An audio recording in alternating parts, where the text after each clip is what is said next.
Imagine a scenario where time travel is possible, and you have a time machine. You decide to travel back in time to meet your grandfather when he was a young man. However, things take a dramatic turn. While you're in the past, you accidentally prevent your grandfather from meeting your grandmother. This means your parents were never born, and consequently, you were never born. Here's the twist.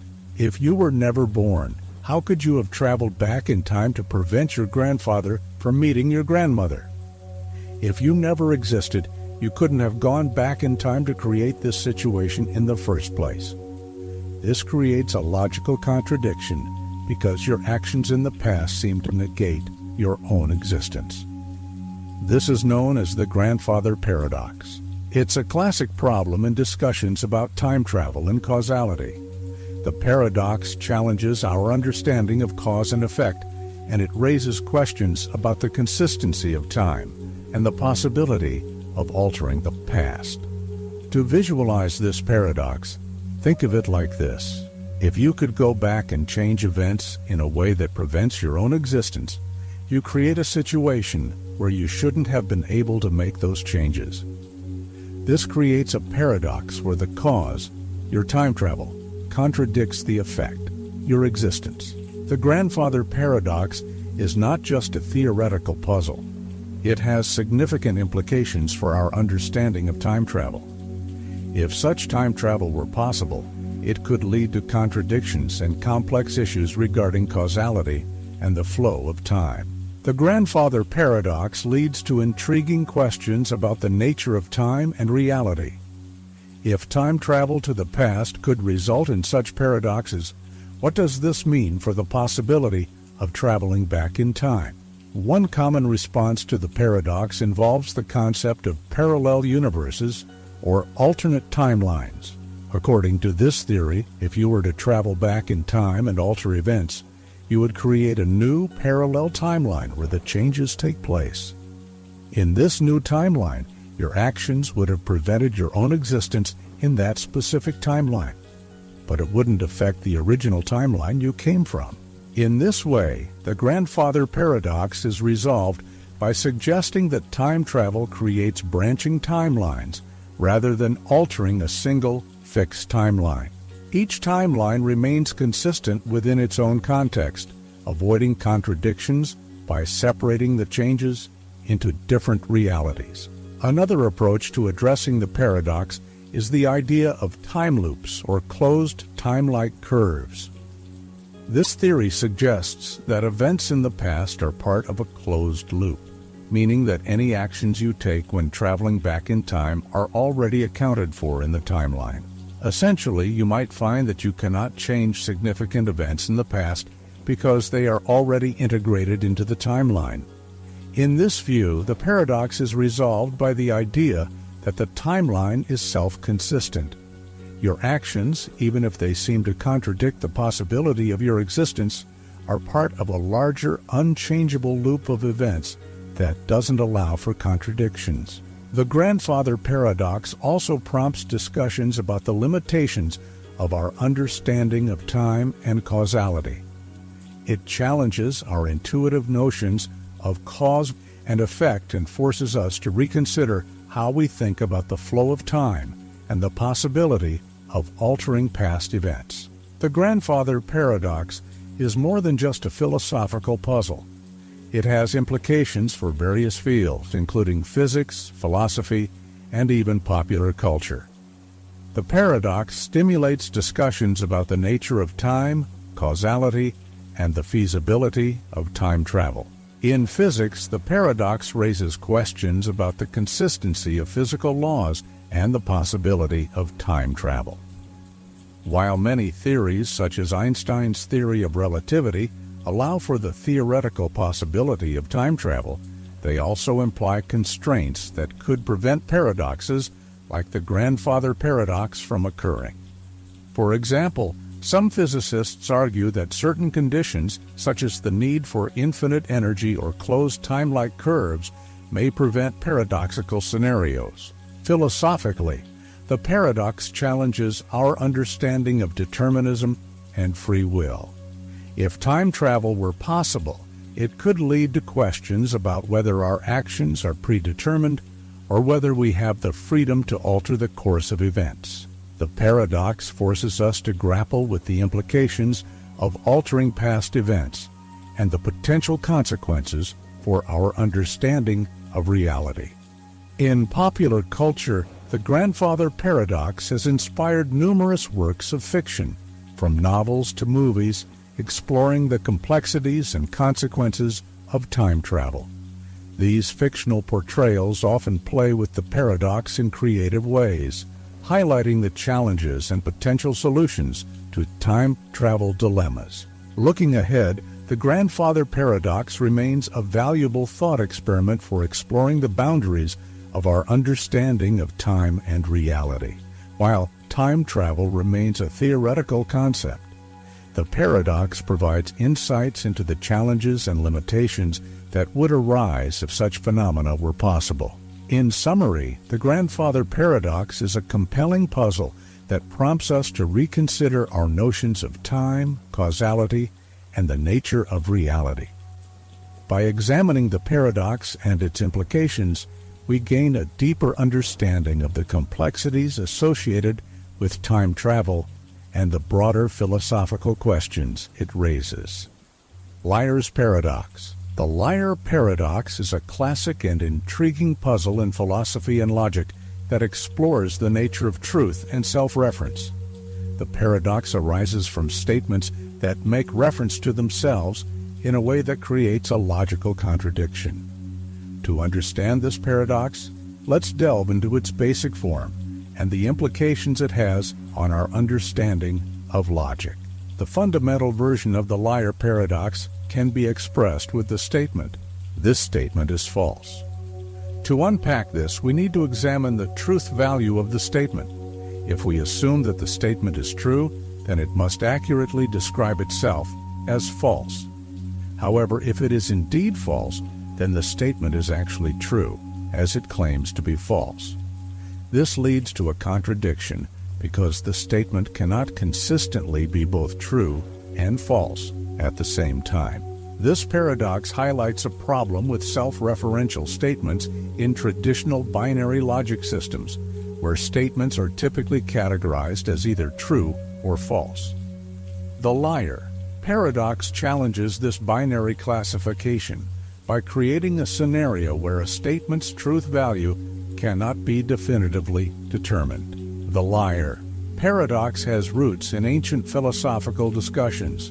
One of the earliest examples comes from the Greek philosopher Epimenides, who famously declared, "All Cretans are liars." Epimenides, being a Cretan himself, is in a position to make a self-referential statement. If his statement is true, then as a Cretan he must be lying, which leads to a contradiction. Conversely, if he is lying, then not all Cretans are liars, which makes his statement false. This early exploration illustrates the paradoxical nature of self-referential statements. In modern logic, the liar paradox is often formalized with a more precise statement. "This statement is false." This formulation directly encapsulates the essence of the paradox, making it a clear example of how self-reference can lead to logical contradictions. The paradox challenges our ability to classify statements into simple truth categories and reveals deeper issues in the foundations of logic. The basic liar paradox can be extended to create various forms of paradoxical statements. For instance, consider the statement, "This statement is neither true nor false." This variation introduces the idea that a statement might not fit into the traditional binary classification of truth and falsehood, raising questions about whether there are other logical categories or frameworks needed to handle such cases. Another variation involves a set of self-referential statements. For example, if we have a group of statements where each one refers to the truth value of others, we can create complex networks of self-reference that further complicate the paradox. These variations show that the paradox is not limited to a single formulation, but can be adapted to explore different aspects of self-reference and logical consistency. The liar Paradox has profound implications for the study of logic and formal systems. It exposes limitations in traditional logical frameworks that rely on binary truth values. By presenting a scenario where a statement's truth value cannot be clearly determined, the paradox calls into question the adequacy of existing logical systems to handle self-referential and contradictory statements. The paradox also sets the stage for exploring more advanced logical theories designed to address such issues. Understanding the liar paradox requires us to consider how formal systems can be structured to avoid contradictions and accommodate self-referential statements in a coherent way. To understand the liar paradox more deeply, we need to explore its logical and philosophical implications. This paradox is not merely a curiosity, but serves as a profound challenge to the foundations of logic and our understanding of self-reference.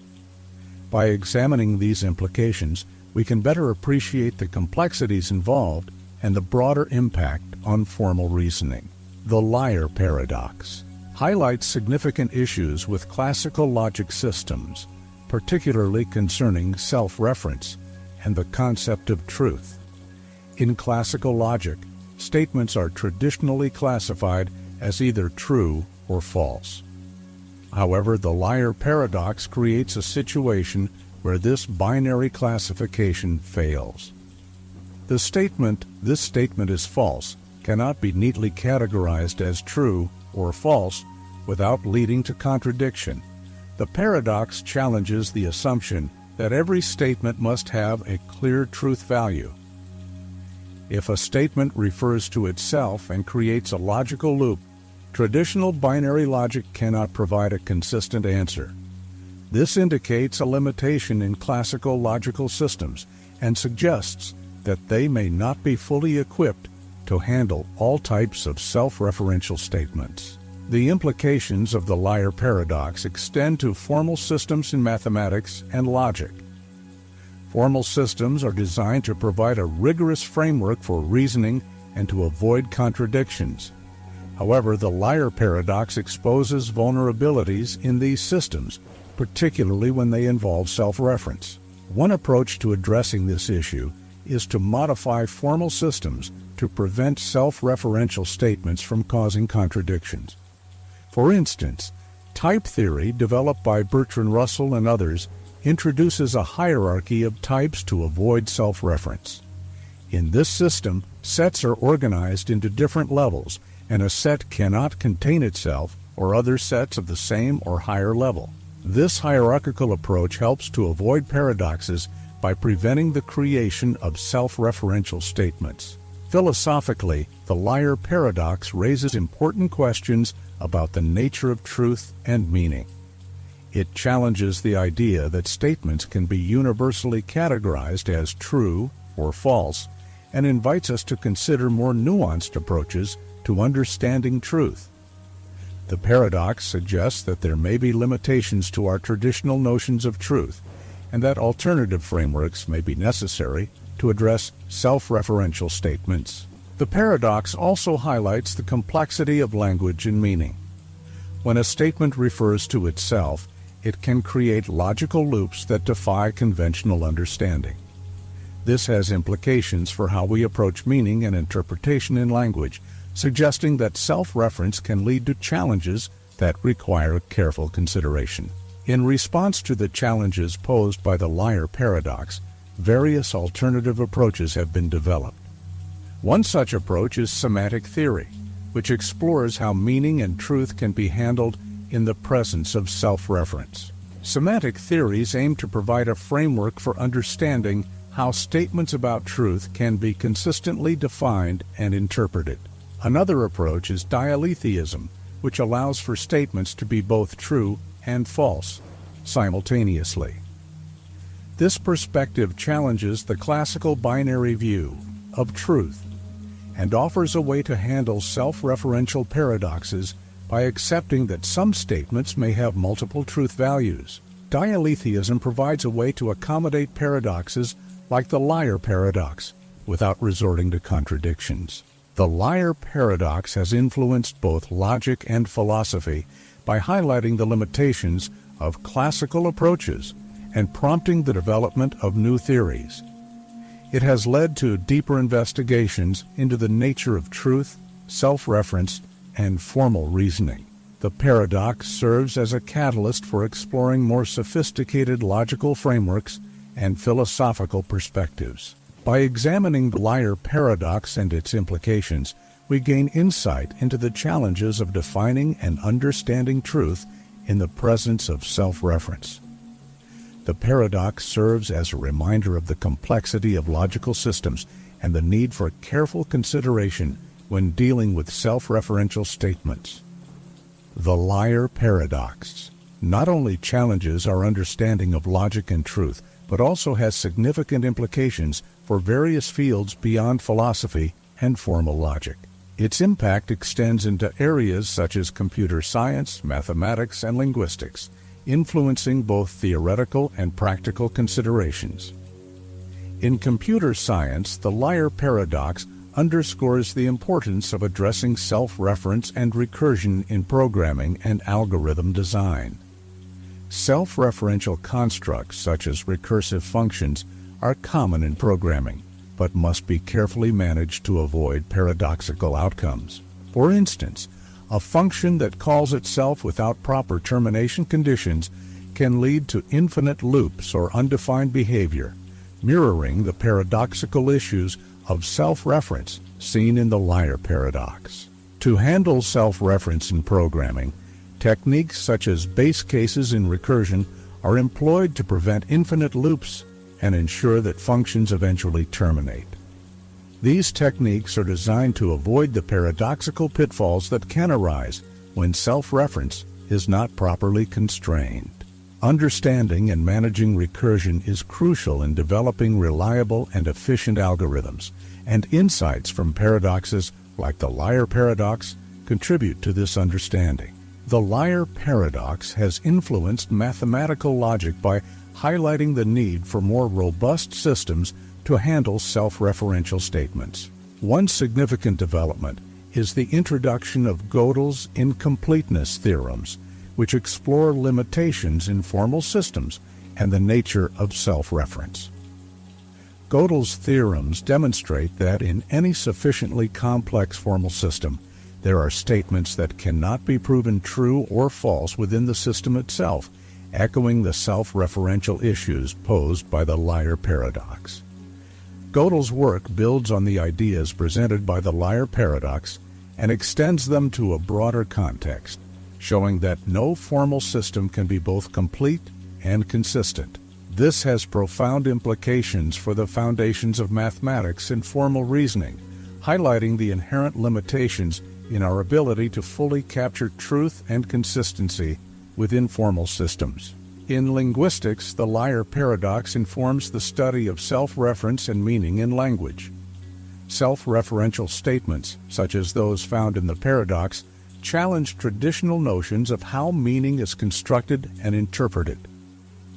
The paradox prompts linguists to consider how self-reference affects the semantics of language and how statements about truth and falsity can be meaningfully addressed. Semantic theory, as mentioned earlier, provides a framework for understanding how meaning and truth can be managed in the presence of self-reference. This field explores various ways to handle paradoxes and self-referential statements, offering insights into how language can accommodate complex logical issues. The study of self-reference in language also contributes to a deeper understanding of how meaning is generated and interpreted in different contexts. The liar paradox also has cultural and theoretical significance. It has inspired numerous works of literature, art, and media that explore themes of paradox, self-reference, and the nature of truth. The paradox serves as a powerful symbol of the complexities and contradictions inherent in our attempts to understand and define reality. In popular culture, references to the liar paradox and similar paradoxes often appear in discussions of logic, philosophy, and even science fiction. These references highlight the ongoing fascination with paradoxical reasoning and its implications for understanding the nature of reality and truth. The liar paradox has a lasting influence on various fields, including computer science, mathematics, linguistics, and cultural theory. Its impact extends beyond philosophical discussions, shaping practical considerations in programming, mathematical logic, and the study of language. By exploring the paradox's implications and applications, we gain valuable insights into the challenges of self-reference and the nature of truth. As we continue to grapple with the complexities introduced by the liar paradox, it remains a compelling example of the limits of traditional logical systems and the need for ongoing exploration and refinement in our understanding of logic and meaning.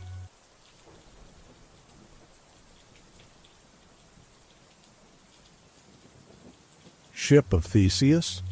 The Ship of Theseus paradox is one of the most enduring and thought-provoking puzzles in philosophy, raising deep questions about identity, change, and what it means for an object to remain the same over time. The paradox revolves around the idea of gradual replacement. If a ship, over the course of many years, has each of its parts replaced one by one until none of the original components remain, can we still consider it to be the same ship? This seemingly simple question has profound implications for how we think about objects' identity and continuity. The paradox is named after Theseus, a legendary figure in Greek mythology. As the story goes, after Theseus successfully returned from his many adventures, including the famous encounter with the Minotaur, the Athenians preserved his ship in honor of his heroism. Over time, however, the wooden parts of the ship began to rot and decay. To preserve the ship, the Athenians replaced each plank, mast, and beam with new materials. Eventually, every single part of the ship was replaced. The question that arises is whether the ship, after all these replacements, is still the same vessel that Theseus sailed. At first glance, it might seem obvious that the ship remains the same. After all, it retains its form, function, and purpose. It continues to be recognized as the Ship of Theseus, serving as a symbol of Theseus's legacy and a piece of Athenian history. However, the fact that none of the original materials remain raises a significant challenge to this view. If the ship's identity is tied to its physical components, then how can it be the same ship if all those components have been replaced? This leads us to the philosophical concept of identity over time, which concerns how an object can maintain its identity despite undergoing changes.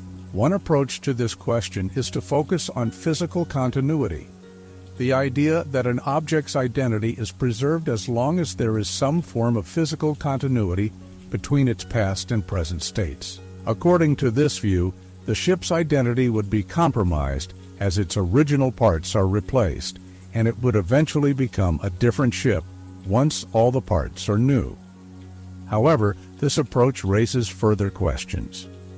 For instance, if identity is based on physical continuity, how many parts need to be replaced before the ship is no longer the same? Is there a specific threshold at which the ship's identity changes? Or is the loss of identity a gradual process where the ship slowly becomes less Theseus's ship and more something else? These questions illustrate the difficulty of defining identity purely in terms of physical continuity. Another perspective emphasizes the importance of conceptual identity, the idea that the identity of an object is not tied to its physical parts, but to its concept or role. From this standpoint, the Ship of Theseus remains the same as long as it continues to fulfill the same function and is recognized as the same entity by those who interact with it. This view suggests that the ship's identity is preserved not through its materials, but through the continuity of its form, purpose, and meaning within society. This conceptual approach aligns with how we often think about identity in everyday life. Consider, for example, a museum artifact that has been restored with new materials to maintain its appearance. Even though the materials are different, the artifact may still be regarded as authentic, because it represents the same historical object. Similarly, the ship of Theseus might retain its identity, as long as it continues to be understood and valued as the ship associated with Theseus, regardless of the changes it has undergone. However, this raises the question of what exactly it is that we are identifying when we say the ship is the same. Are we identifying a physical object, a concept, or something else entirely? And if the ship's identity is conceptual rather than physical, does that mean that any object could be considered the same as long as it fits the concept? These are some of the deeper questions that the ship of Theseus paradox invites us to explore. Building on the idea of identity, the ship of Theseus paradox takes a more complex turn when we consider scenarios that further challenge our intuitions about what it means for something to remain the same over time. One of the most intriguing variations of this thought experiment involves the possibility of reassembling the original ship using the discarded parts. Suppose every plank, mast, and beam that was replaced on Theseus's ship was carefully stored, and eventually these original parts were reassembled into a ship. Now we are faced with a perplexing situation. There are two ships, one made entirely of new parts and another made of the original parts. Which one, if either, is the true ship of Theseus? This question introduces the concept of reassembly, which complicates the notions of physical continuity and conceptual identity even further. If the ship's identity is tied to its original parts, then it might seem that the reassembled ship, composed entirely of the original materials, should be considered the authentic ship of Theseus. After all, it possesses the very same physical components that once made up the ship Theseus sailed. From this perspective, the ship that has undergone repairs with new parts could be seen as a replica or a new ship altogether, despite its continuity in function and form. However, the situation is not so straightforward. If we accept that the reassembled ship is the true ship of Theseus, we face the challenge of explaining why the ship that has remained in use, the one that has been gradually repaired and maintained, is not the original. This ship has been preserved with the intention of maintaining Theseus's legacy, and it has continued to serve as a cultural and historical symbol. Can we dismiss its identity simply because its physical components have been replaced? The tension between these two perspectives forces us to confront the idea that identity might not be a straightforward concept, but rather something that can be influenced by context and intention. The reassembled ship, while physically identical to the original, lacks the continuity of history and function that the repaired ship possesses. On the other hand, the repaired ship, while maintaining its functional continuity, does not have the same material connection to the original vessel. This raises the possibility that both ships might, in some sense, be considered the ship of Theseus, each representing different aspects of identity, one tied to physical continuity and the other to conceptual or functional continuity. This duality of identity is not unique to the ship of Theseus. We encounter similar dilemmas in various other contexts, particularly when it comes to the preservation of cultural heritage. For example, in the restoration of historical buildings or works of art, the tension between preserving original materials and maintaining the integrity of the structure or artwork often leads to debates about what constitutes the authentic object. Should we prioritize the original materials, even if they have deteriorated, or should we allow for the replacement of parts to preserve the overall form and function? These questions echo the issues raised by the ship of Theseus paradox, highlighting the challenges of maintaining identity over time. Another fascinating implication of the paradox is its relevance to modern technology and personal identity. In an age where medical science can replace organs, tissues, and even body parts, We might ask ourselves whether a person who has undergone extensive medical procedures remains the same individual. If all of a person's organs were gradually replaced with artificial ones, would they still be the same person? This question is not merely theoretical, but touches on deep ethical and philosophical concerns about what it means to be human, and how we understand personal identity in the face of change. The paradox also invites us to consider the role of memory and consciousness in identity. While the ship of Theseus does not involve a conscious entity, the thought experiment can be extended to personal identity, where memory and consciousness play a crucial role. If we think of the ship of Theseus as a metaphor for a person's identity, the gradual replacement of parts could be analogous to the changes we experience over time, whether through physical changes, psychological growth, or the accumulation of experiences. In this context, the question becomes whether our identity remains the same as we change, or whether we become a different person as a result of these changes. In essence, the reassembly scenario of the ship of Theseus paradox forces us to grapple with the complexities of identity in a deeper way. It challenges us to think beyond simple physical continuity and consider the broader implications of conceptual and functional continuity, as well as the role of memory, consciousness, and intention in maintaining identity. As we explore these ideas further, we can see that the ship of Theseus is not just a puzzle about a ship, but a profound exploration of what it means to be the same, whether as an object, a person, or a society. As we continue to explore the ship of Theseus paradox, it becomes apparent that the questions it raises extend far beyond the realm of philosophy and touch on practical, real-world issues. One crucial aspect to delve into is the relationship between identity and functional continuity. This perspective is particularly significant in understanding how the paradox applies to various domains, from legal and scientific contexts to everyday experiences. In legal contexts, the concept of functional continuity often plays a role in determining the identity of objects and entities. For example, when it comes to property law, the identity of an object might be considered in terms of its function and role rather than its physical composition. Consider a historical artifact that has undergone extensive restoration. Legally, this artifact might be treated as the same object because it continues to fulfill its cultural or historical role, even though its materials have been replaced. This approach aligns with the conceptual identity perspective, suggesting that identity is tied more to the role or purpose of the object than to its physical components. The ship of Theseus paradox mirrors these legal considerations.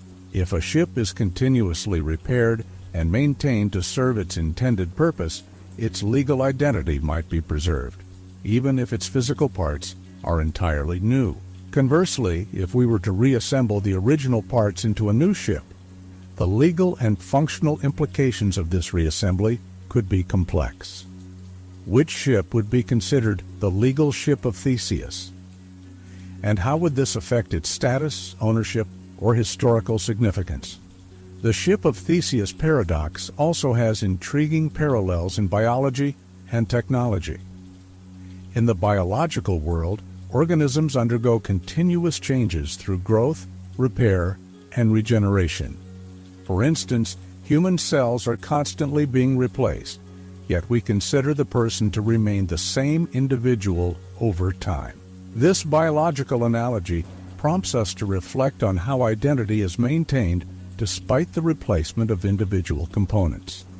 The concept of biological identity suggests that the continuity of life, consciousness, and function allows an organism to remain the same entity even as its parts change.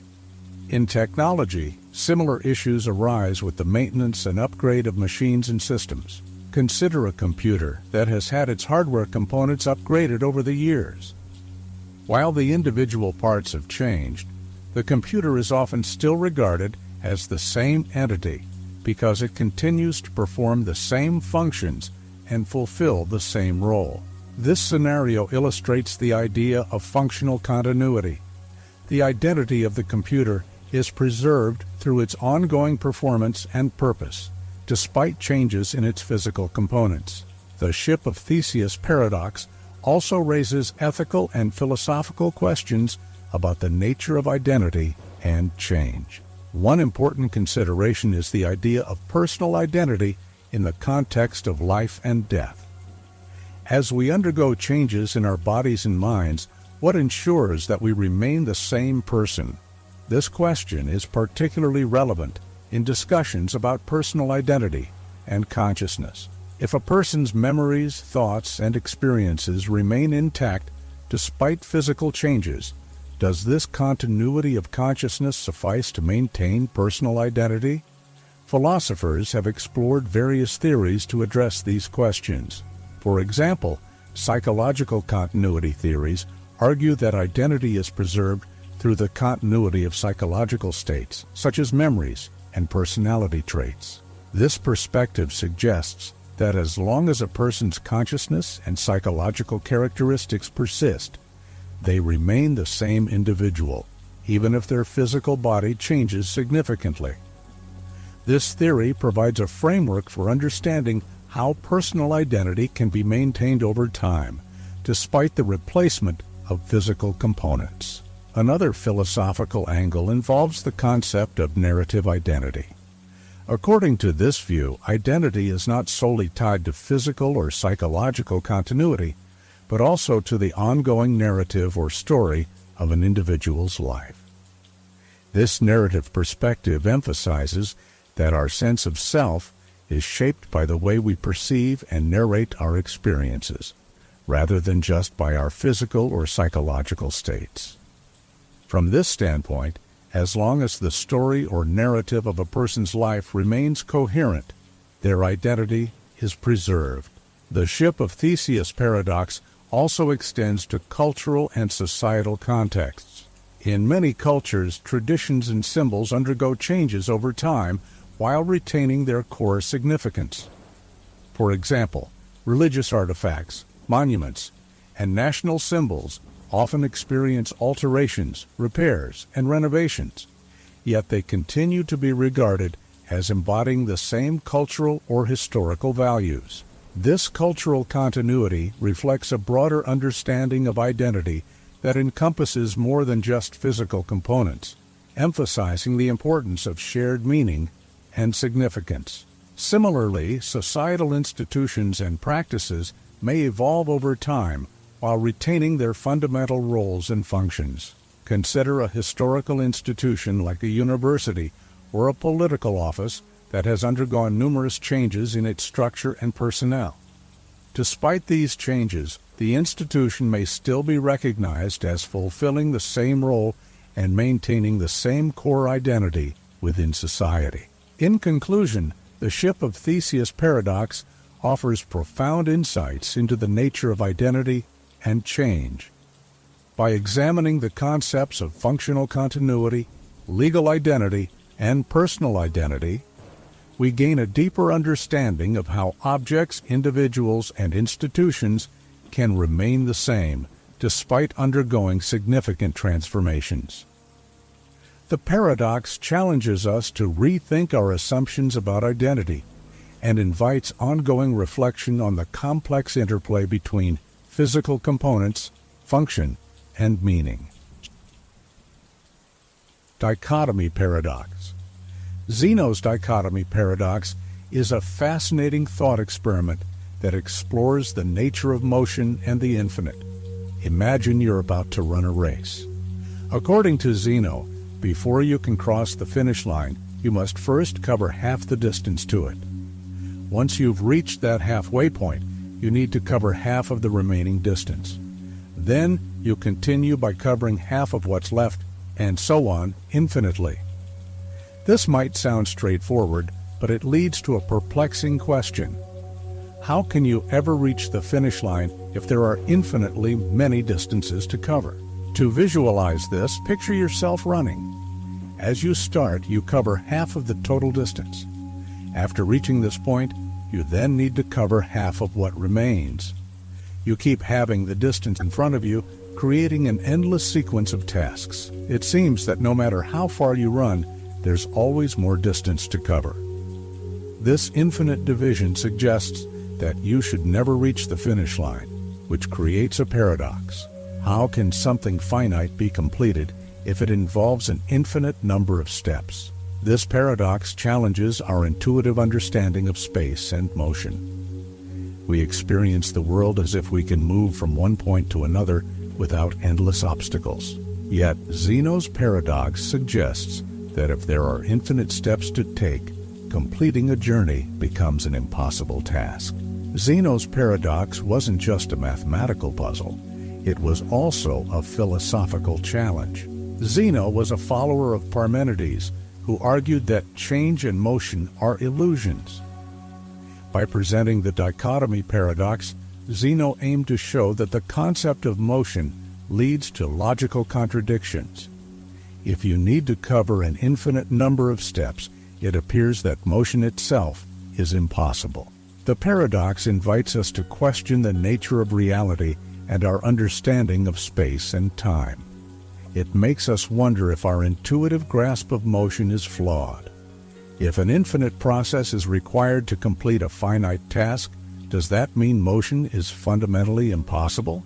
Zeno of Elea, an ancient Greek philosopher, used this paradox to support Parmenides' philosophy. Parmenides believed that reality is unchanging and that our perceptions of change and motion are deceptive.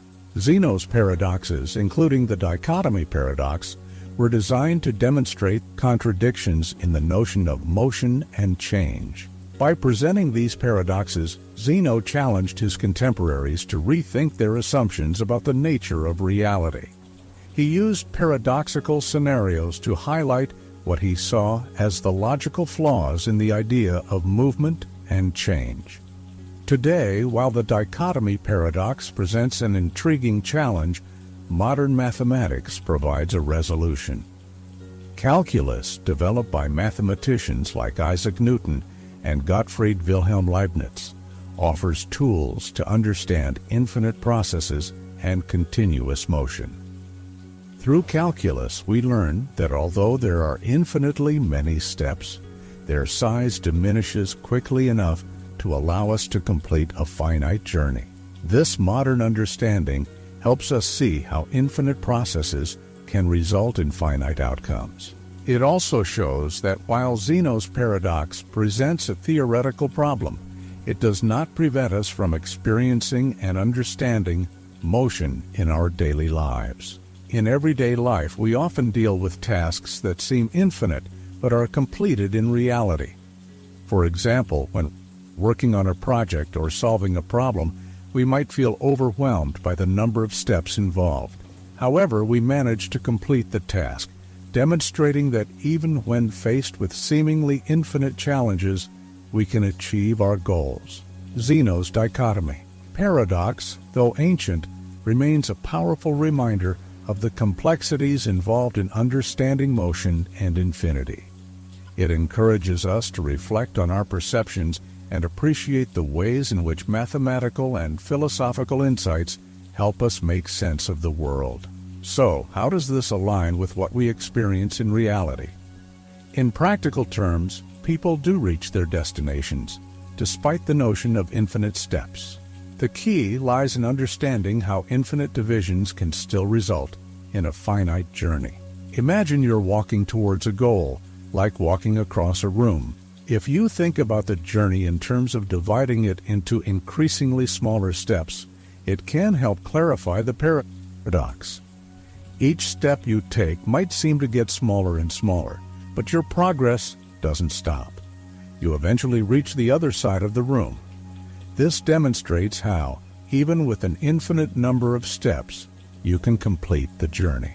This understanding is crucial because it highlights that while there are infinite steps in theory, they become so small that their impact is negligible. The idea of infinite steps doesn't prevent you from reaching your destination. Instead, it shows that the steps are so tiny that they don't hinder your progress.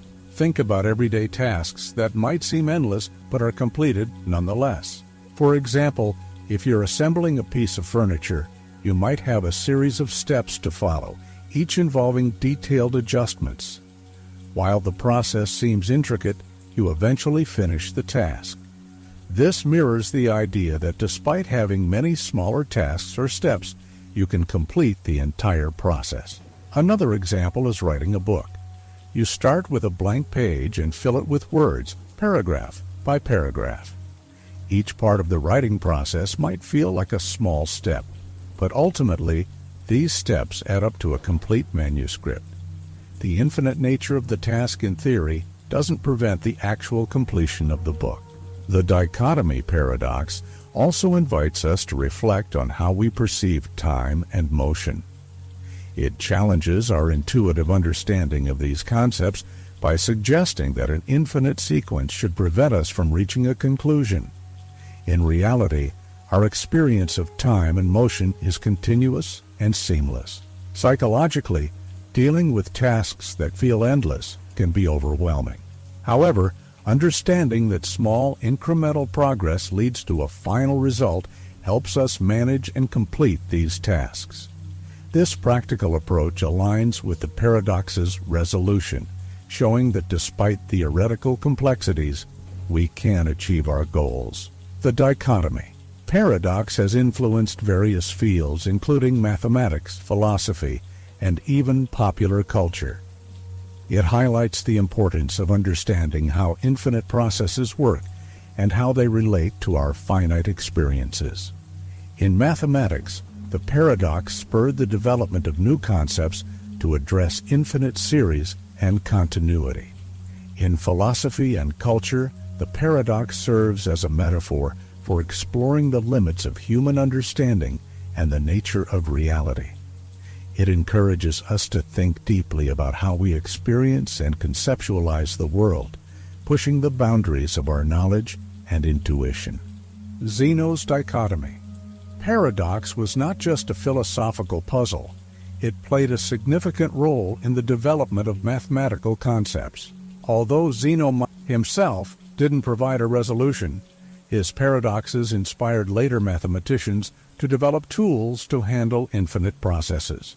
One of the key advancements was the creation of calculus by Isaac Newton and Gottfried Wilhelm Leibniz in the 17th century. Calculus provides a framework for understanding how infinite processes can result in finite outcomes. It uses concepts like limits and infinitesimals to explain how an infinite series of increasingly smaller distances can sum up to a finite total. This mathematical breakthrough allowed scientists and engineers to solve complex problems involving motion, growth, and change. For example, calculus is used to model the movement of planets, predict the behavior of physical systems, and analyze economic trends. By addressing the issues raised by Zeno's paradox, calculus has become a fundamental tool in various scientific disciplines. The dichotomy paradox continues to provoke philosophical reflection on the nature of reality and our understanding of motion. It challenges our intuitions about how space and time work. If an infinite number of steps can be completed in a finite time, what does that say about the nature of infinity and continuity? Philosophers have used this paradox to explore questions about the nature of existence and the limits of human knowledge. It raises profound questions about whether our perceptions of time and space accurately reflect the underlying nature of reality. By grappling with these questions, we gain deeper insights into the nature of existence and our place in the universe. Beyond mathematics and philosophy, Zeno's dichotomy paradox has influenced popular culture and creative thinking. It appears in literature, film, and art as a symbol of the challenges and complexities inherent in understanding infinity and motion. So, in literature, authors have used the paradox to explore themes of time, perception, and the nature of reality. Science fiction writers in particular have drawn on the paradox to create imaginative scenarios that challenge our understanding of space and time. For example, stories about time travel or infinite worlds often reflect the kinds of questions raised by Zeno's paradox. Artistic works have also used the paradox to explore the concept of infinity. Artists have created visual representations that capture the idea of an endless process or an infinite sequence, highlighting the paradox's influence on our perception of space and form. Zeno's dichotomy. Paradox serves as a valuable educational tool for introducing concepts related to infinity, continuity, and mathematical reasoning. It provides a compelling example of how philosophical problems can lead to significant advancements in mathematics and science.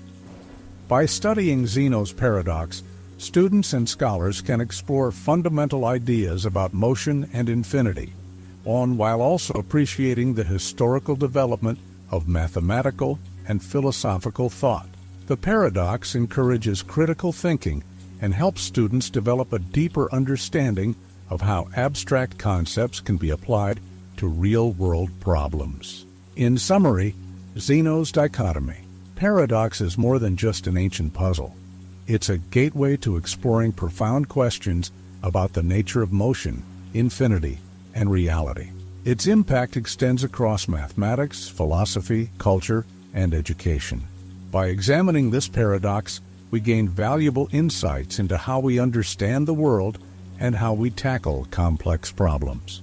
The dichotomy. Paradox continues to inspire and challenge us, reminding us of the limits of our intuition and the power of human reasoning. As we reflect on its implications, we appreciate the ways in which ancient ideas can shape and enrich our understanding of the universe. Barber paradox. This paradox is introduced by Bertrand Russell in the early 20th century. It is a classic illustration of a self-referential paradox that exposes fundamental issues in logic and set theory. To understand the paradox, imagine a small town with a single barber who adheres to a very specific rule. He shaves all and only those men who do not shave themselves. This seemingly straightforward rule leads to a perplexing question: does the barber shave himself? To unpack this paradox, let's consider the implications of the barber's rule. If the barber shaves himself, then according to his own rule, he should not shave himself. The rule clearly states that the barber shaves only those who do not shave themselves. Thus, if the barber is one of those who shaves himself, he must be excluded from the group he shaves, resulting in a contradiction. The other hand, if the barber does not shave himself, he must be one of those men who the barber shaves according to the rule. This again leads to a contradiction, because if he does not shave himself, he should be shaven by the barber. This paradox highlights an inherent problem in self-referential systems. It reveals that defining a set or a rule that includes or excludes itself can lead to logical inconsistencies. The barber paradox is a specific example of a broader category of self-referential paradoxes that question the consistency of formal systems. These paradoxes challenge our ability to categorize and define sets in a way that avoids contradictions. Russell's paradox, including the barber paradox, was introduced during a time when mathematicians were working to establish a solid foundation for mathematics. The early 20th century saw significant efforts to formalize mathematical logic and set theory. However, the discovery of paradoxes like Russell's highlighted serious flaws in these systems. The paradox showed that certain naive approaches to set theory, where sets could be defined in terms of themselves, were inherently problematic. The barber paradox is not just a theoretical puzzle. It has real implications for how we understand and structure formal systems. It forces us to reconsider the rules and definitions we use to categorize and analyze sets.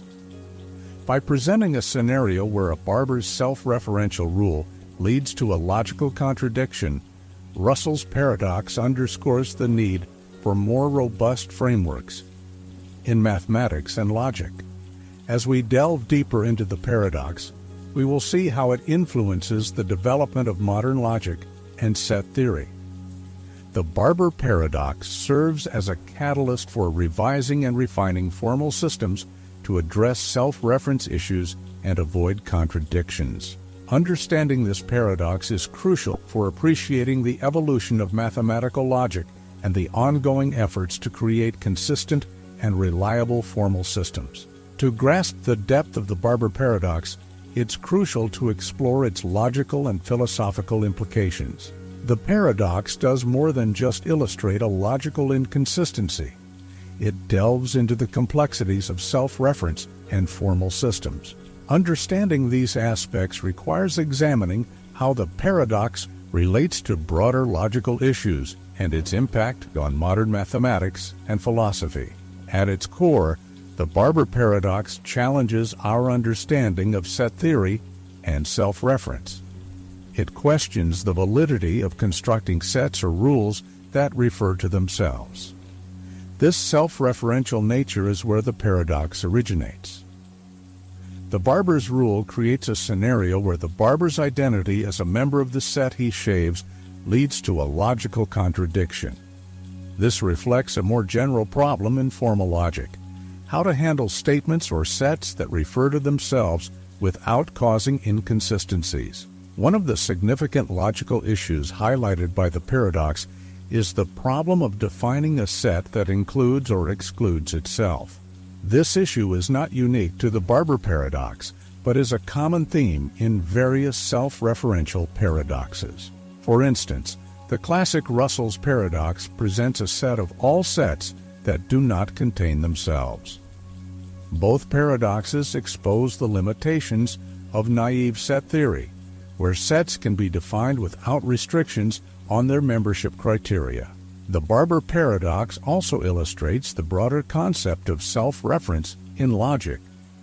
Self-reference occurs when a statement or rule refers to itself, creating a loop that can lead to contradictions.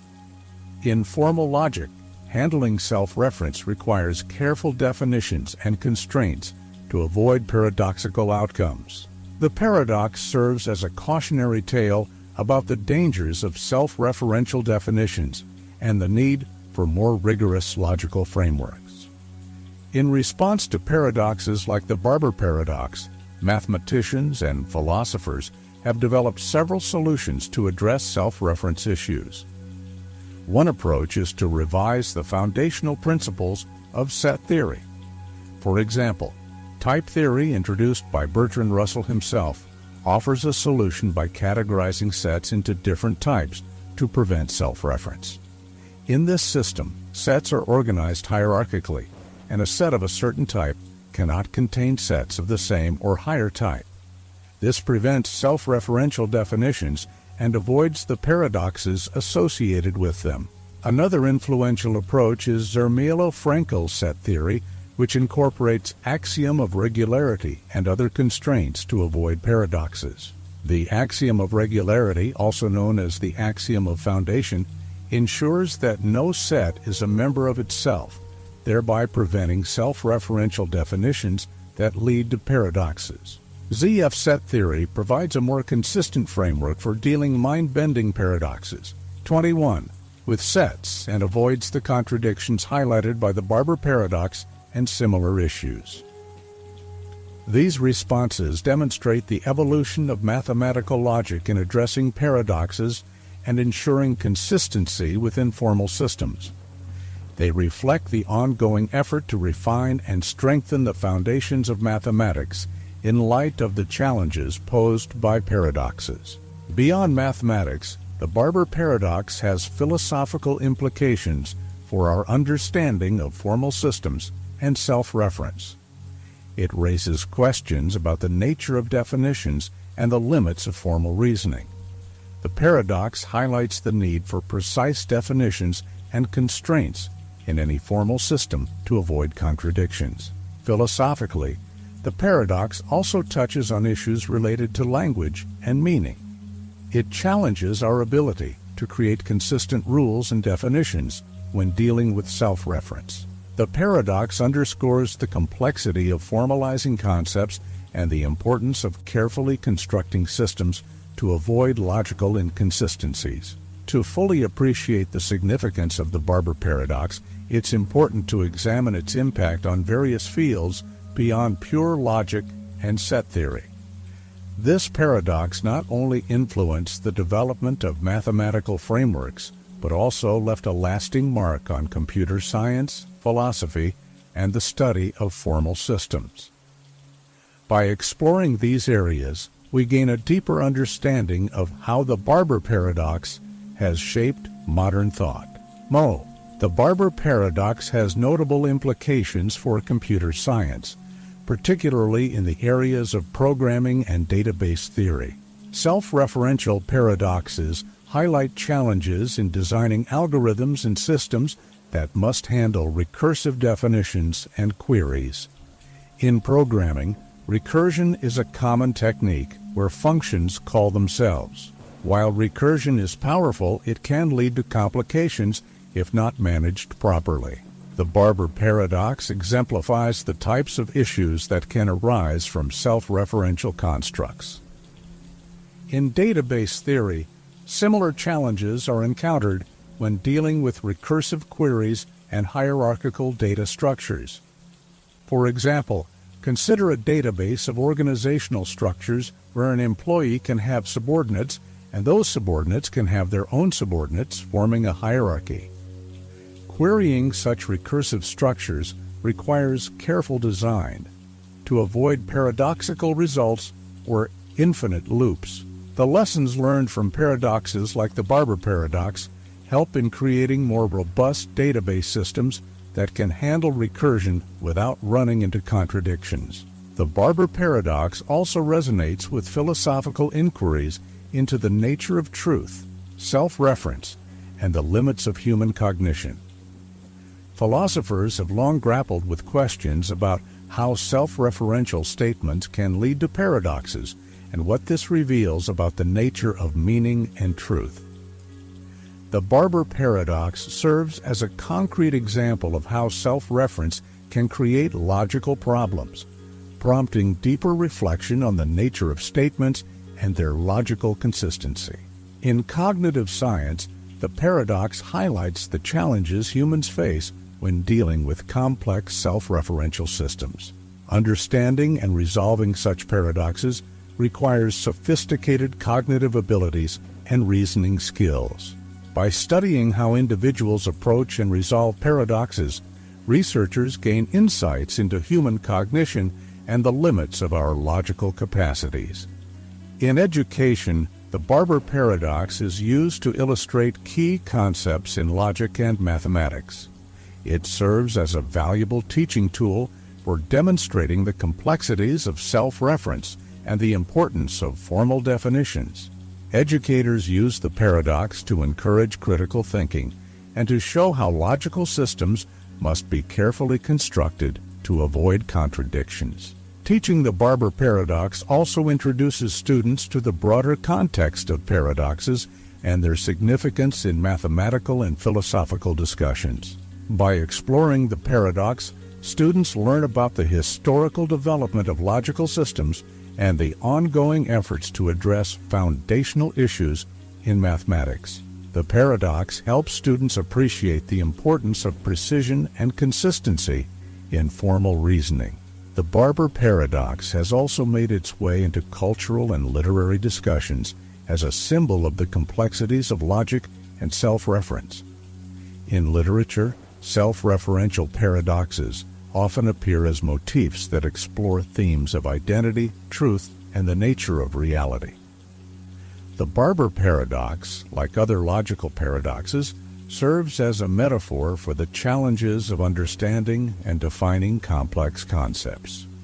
In popular culture, references to paradoxes and self-reference are used to engage audiences with thought-provoking ideas.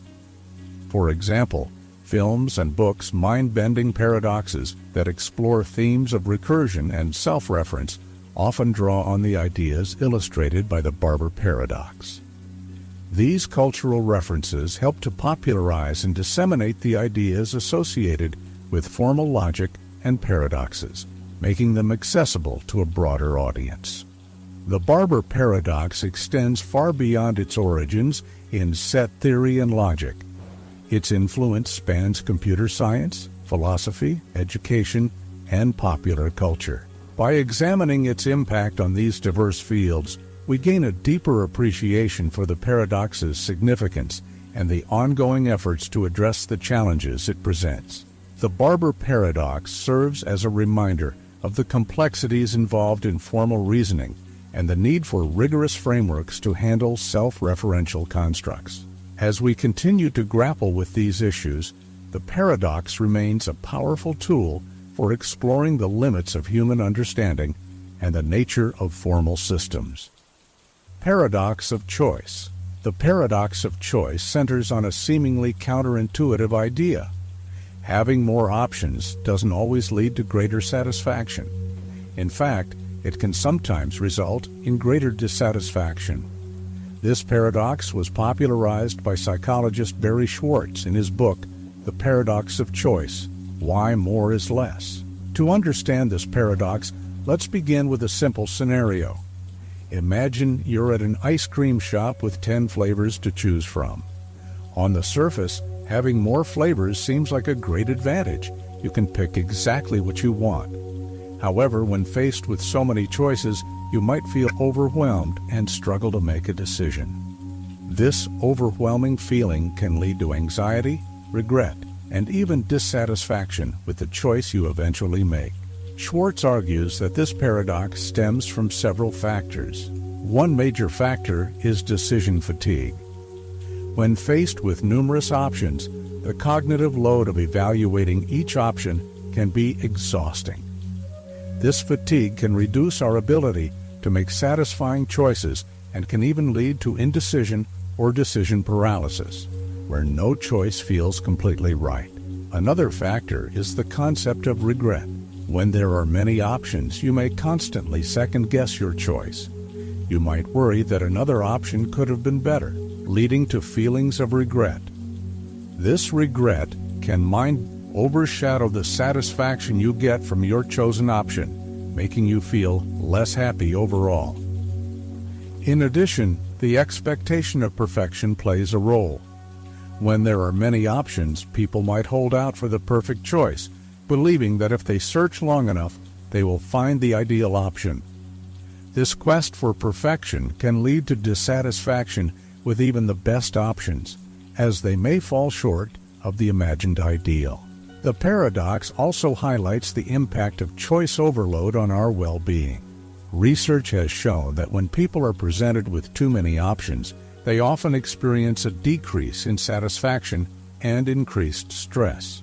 The cognitive effort required to compare and evaluate multiple choices can lead to a sense of being overwhelmed and less content with the final decision.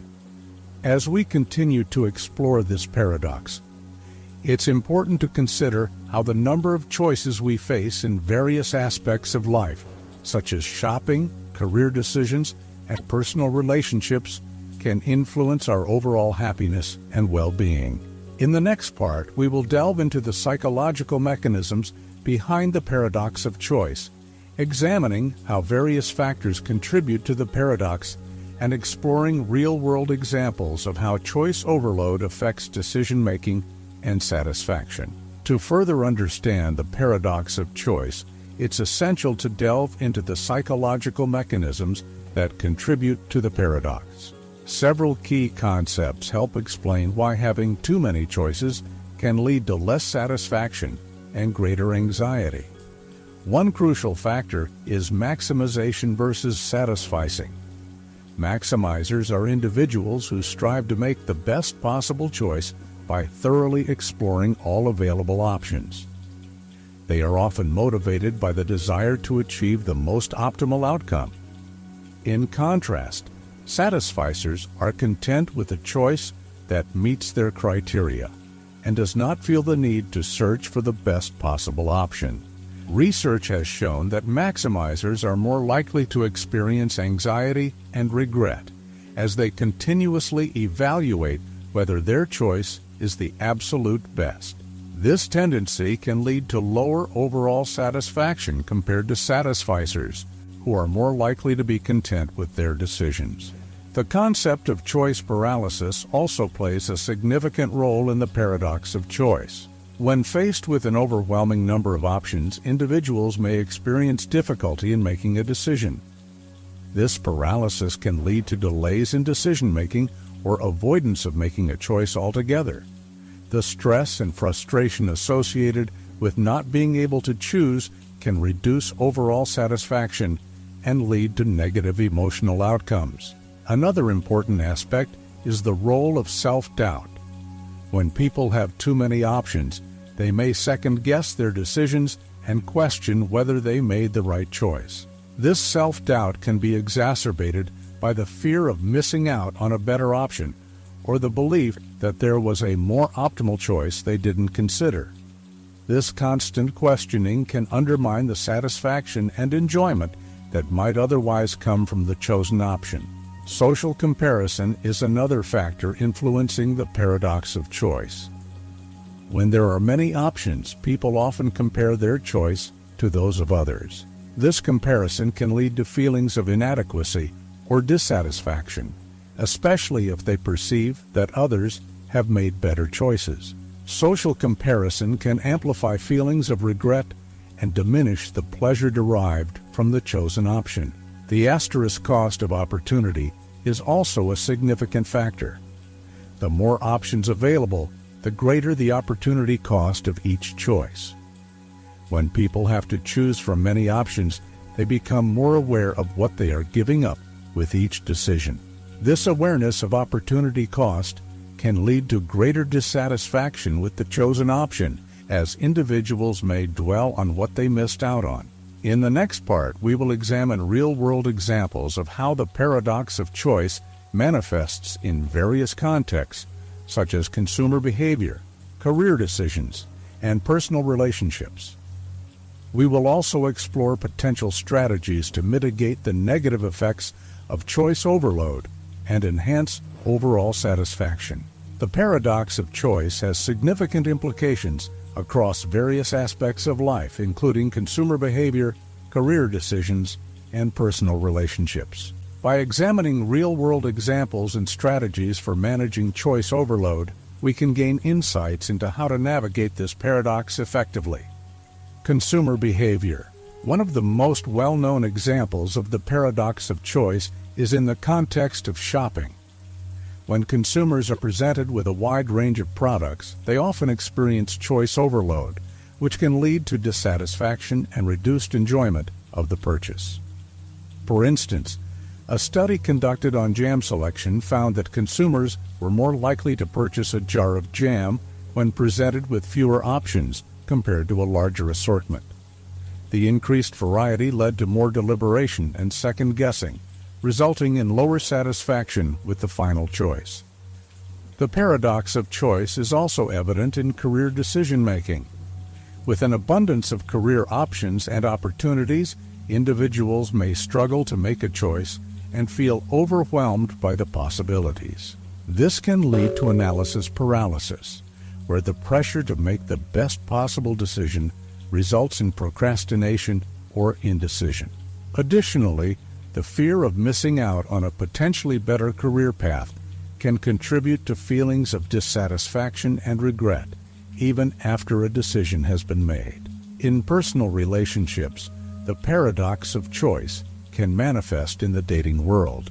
With numerous potential partners available through dating apps and social networks, individuals may feel overwhelmed by the options and struggle to commit to one person. This abundance of choices can lead to decreased satisfaction with relationships, as people may continually wonder if they could find a better match or if they are settling for less than they deserve. To address the paradox of choice and mitigate its negative effects, several strategies can be employed. One effective approach is to practice decision simplification. By narrowing down options and focusing on key criteria, individuals can reduce the cognitive load associated with decision-making and increase satisfaction with their choices.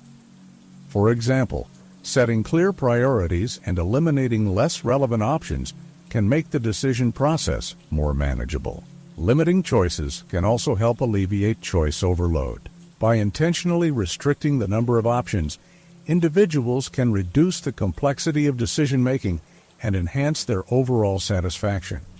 For instance, when shopping, limiting the number of products to consider can lead to a quicker decision and greater contentment with the purchase.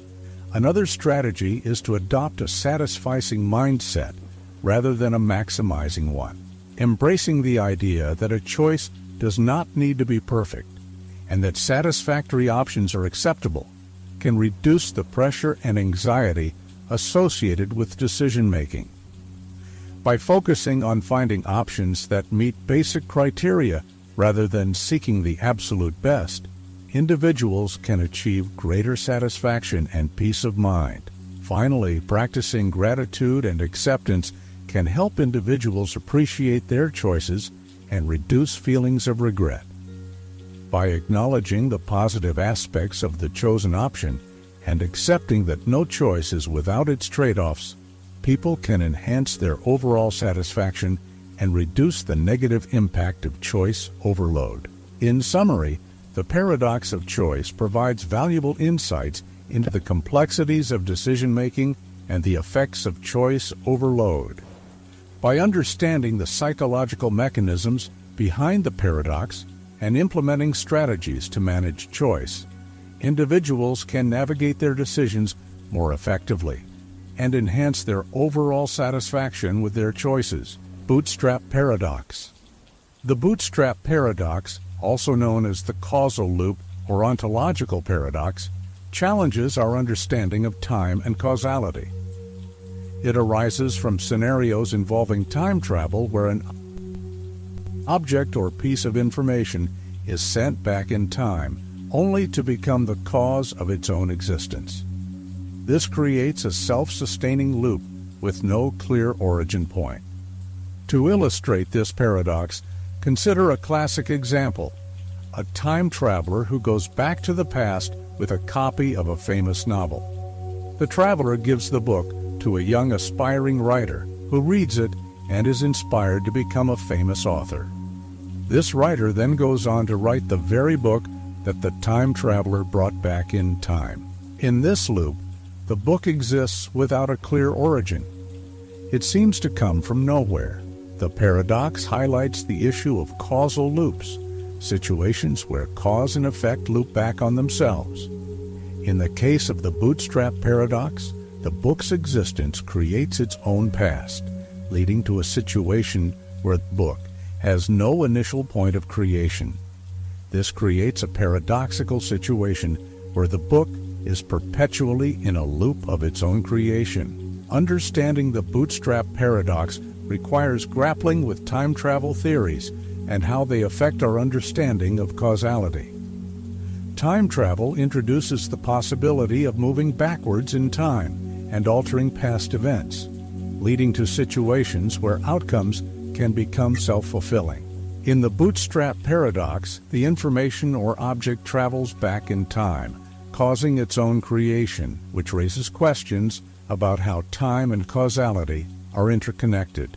In classical physics, the concept of time is linear, with a clear progression from past to present to future.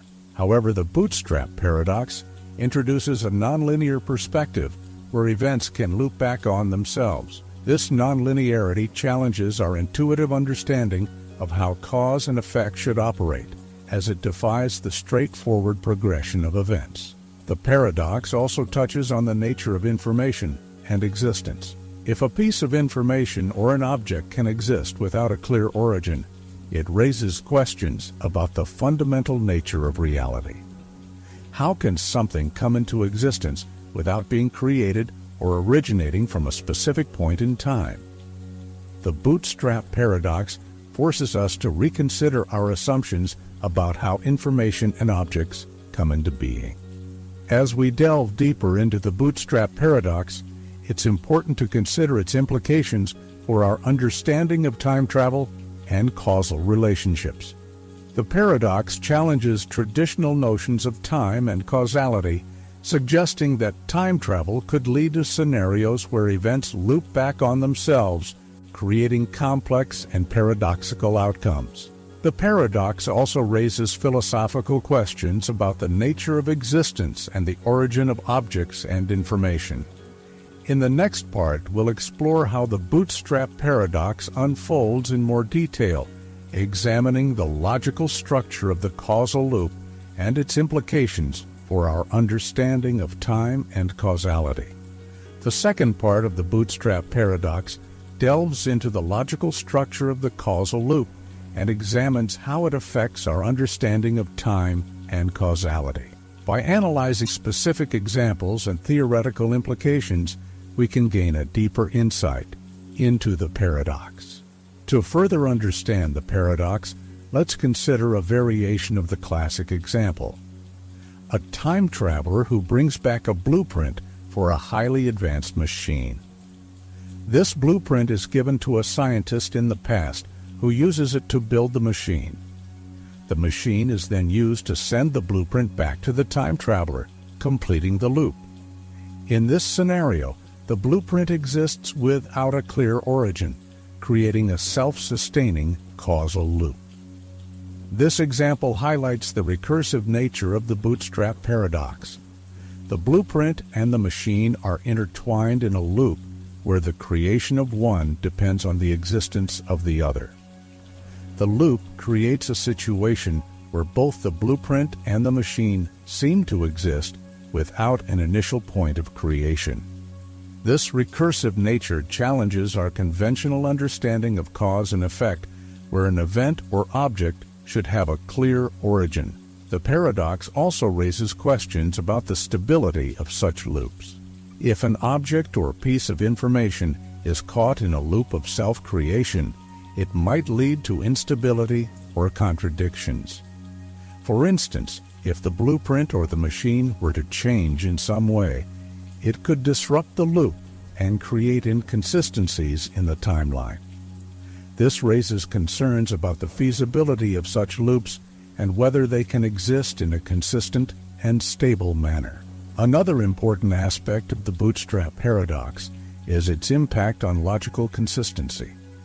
The paradox presents a challenge to the principles of logic and causality, as it suggests that events can occur without a clear cause or origin. This challenges the traditional notion that every effect must have a cause and every cause must precede its effect. The bootstrap paradox disrupts this linear understanding of causality, leading to a situation where events can loop back on themselves without a clear starting point. The bootstrap paradox also intersects with discussions on free will and determinism. If events are caught in a causal loop, it raises questions about the nature of free will and whether our actions are predetermined by the loop. The paradox suggests that if time travel and causal loops are possible, they could influence the nature of our decisions and actions, potentially leading to a deterministic view of the universe where events are predetermined by the loop. As we continue to explore the paradox, it's important to consider its implications for our understanding of time travel and its potential effects on reality. The bootstrap paradox challenges our assumptions about the nature of time and causality, suggesting that time travel could lead to complex and paradoxical outcomes. By examining these implications, we can gain a deeper understanding of the paradox and its significance. In the final part, we will reflect on the broader implications of the bootstrap paradox, including its impact on our understanding of reality, time, and causality. We will also consider how the paradox informs our understanding of time travel and its potential consequences. The final part of the bootstrap paradox script explores its broader implications and reflections on reality, time, and causality. By examining the paradox's impact on our understanding of these concepts, we gain insight into the challenges and questions it raises. One significant implication of the bootstrap paradox is its impact on our understanding of reality. The paradox challenges the notion that objects and information must have a clear origin. By presenting a scenario where an object or piece of information exists in a causal loop, the paradox raises questions about the nature of existence and the origin of objects. It prompts us to reconsider our assumptions about how things come into being, and whether the concept of an initial cause is essential for understanding reality. The paradox also has implications for our understanding of time. The bootstrap paradox suggests that time is not always linear, and that events can loop back on themselves. This nonlinear perspective challenges our conventional understanding of time as a straightforward progression from past to present to future. The paradox invites us to explore alternative views of time, such as cyclical or multidimensional models, which may better accommodate the complexities of causal loops. In terms of causality, the bootstrap paradox disrupts the traditional notion that every effect must have a cause and every cause must precede its effect. The paradox creates a situation where cause and effect are intertwined in a loop, challenging the linear causality that underpins classical physics. This disruption raises questions about the nature of causality and whether our understanding of cause and effect needs to be revised to accommodate scenarios involving time travel and causal loops. The bootstrap paradox also informs our understanding of time travel and its potential consequences. If time travel and causal loops are possible, they could lead to complex and paradoxical outcomes that challenge our conventional understanding of the universe. The paradox prompts us to consider the potential effects of time travel on reality and how it might influence the course of events. It also raises questions about the feasibility and stability of time travel scenarios, and whether they can exist without creating contradictions or inconsistencies. Finally, the paradox encourages us to reflect on the nature of knowledge and information. By presenting a scenario where information exists in a causal loop, the paradox challenges our understanding of how knowledge is created and transmitted.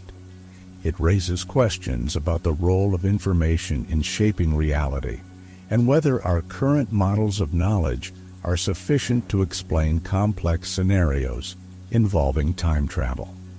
In conclusion, the bootstrap paradox provides a rich and thought-provoking exploration of time, causality, and reality. By examining its implications, we gain insight into the challenges and questions it raises about our understanding of these concepts. The paradox invites us to reconsider our assumptions and explore new perspectives on time travel and its potential consequences. The Sorites paradox, also known as the paradox of the heap, presents a fascinating and perplexing challenge to our understanding of categories, definitions, and the concept of vagueness. This paradox, which has intrigued philosophers for centuries, highlights the difficulty of drawing precise boundaries in situations where small incremental changes seem to defy clear-cut classification.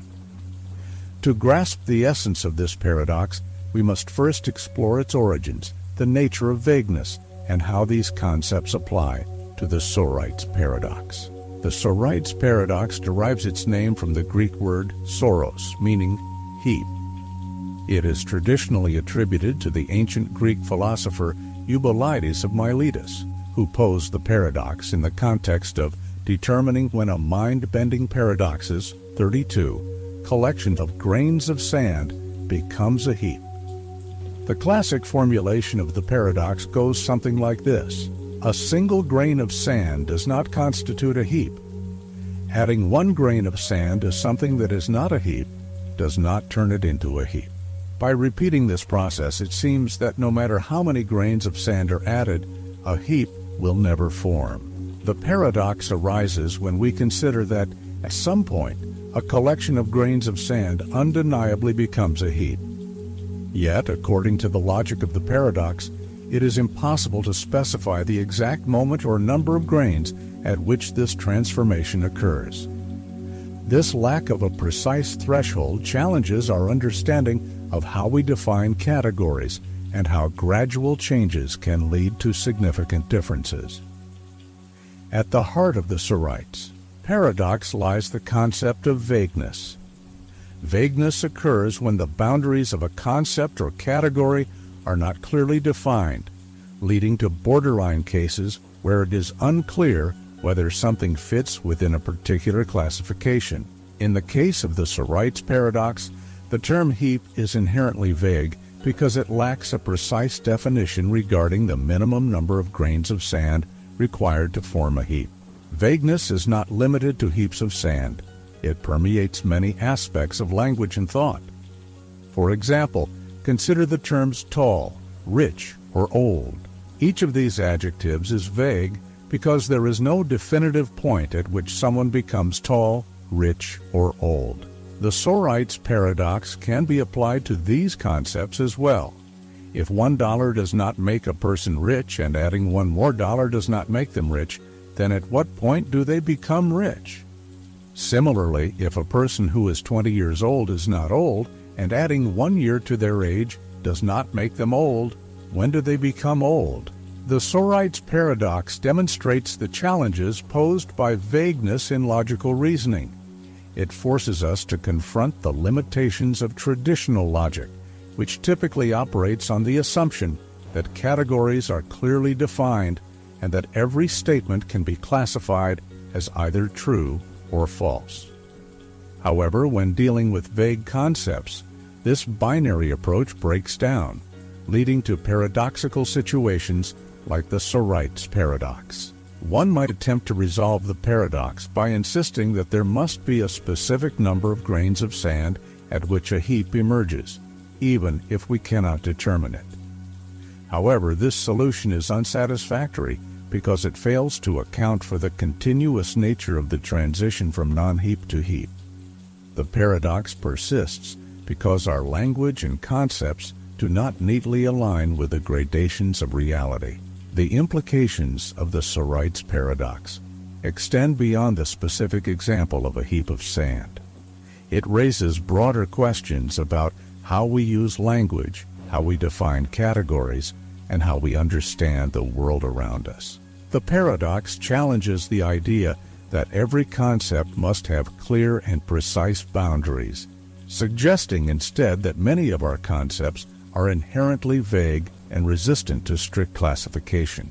Moreover, the Schrödinger paradox invites us to reconsider the nature of logic itself.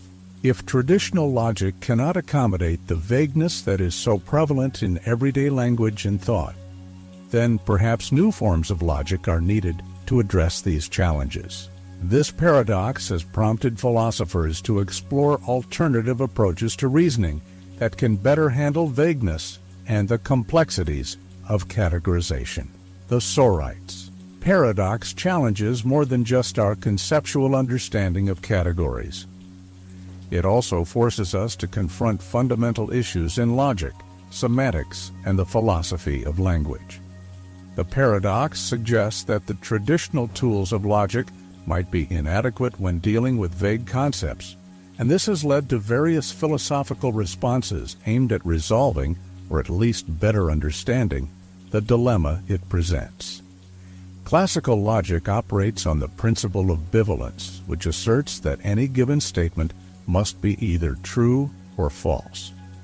This principle underpins much of our reasoning, from mathematics to everyday decision-making. However, the Schrödinger paradox exposes a significant limitation of bivalence. It struggles to account for cases where a statement does not clearly fit into either category.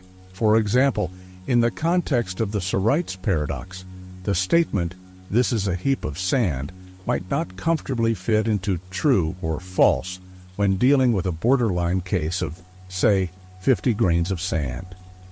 Is it a heap or isn't it? The paradox forces us to ask whether every statement about the world can really be classified as strictly true or false, or whether there are some cases where this binary distinction breaks down.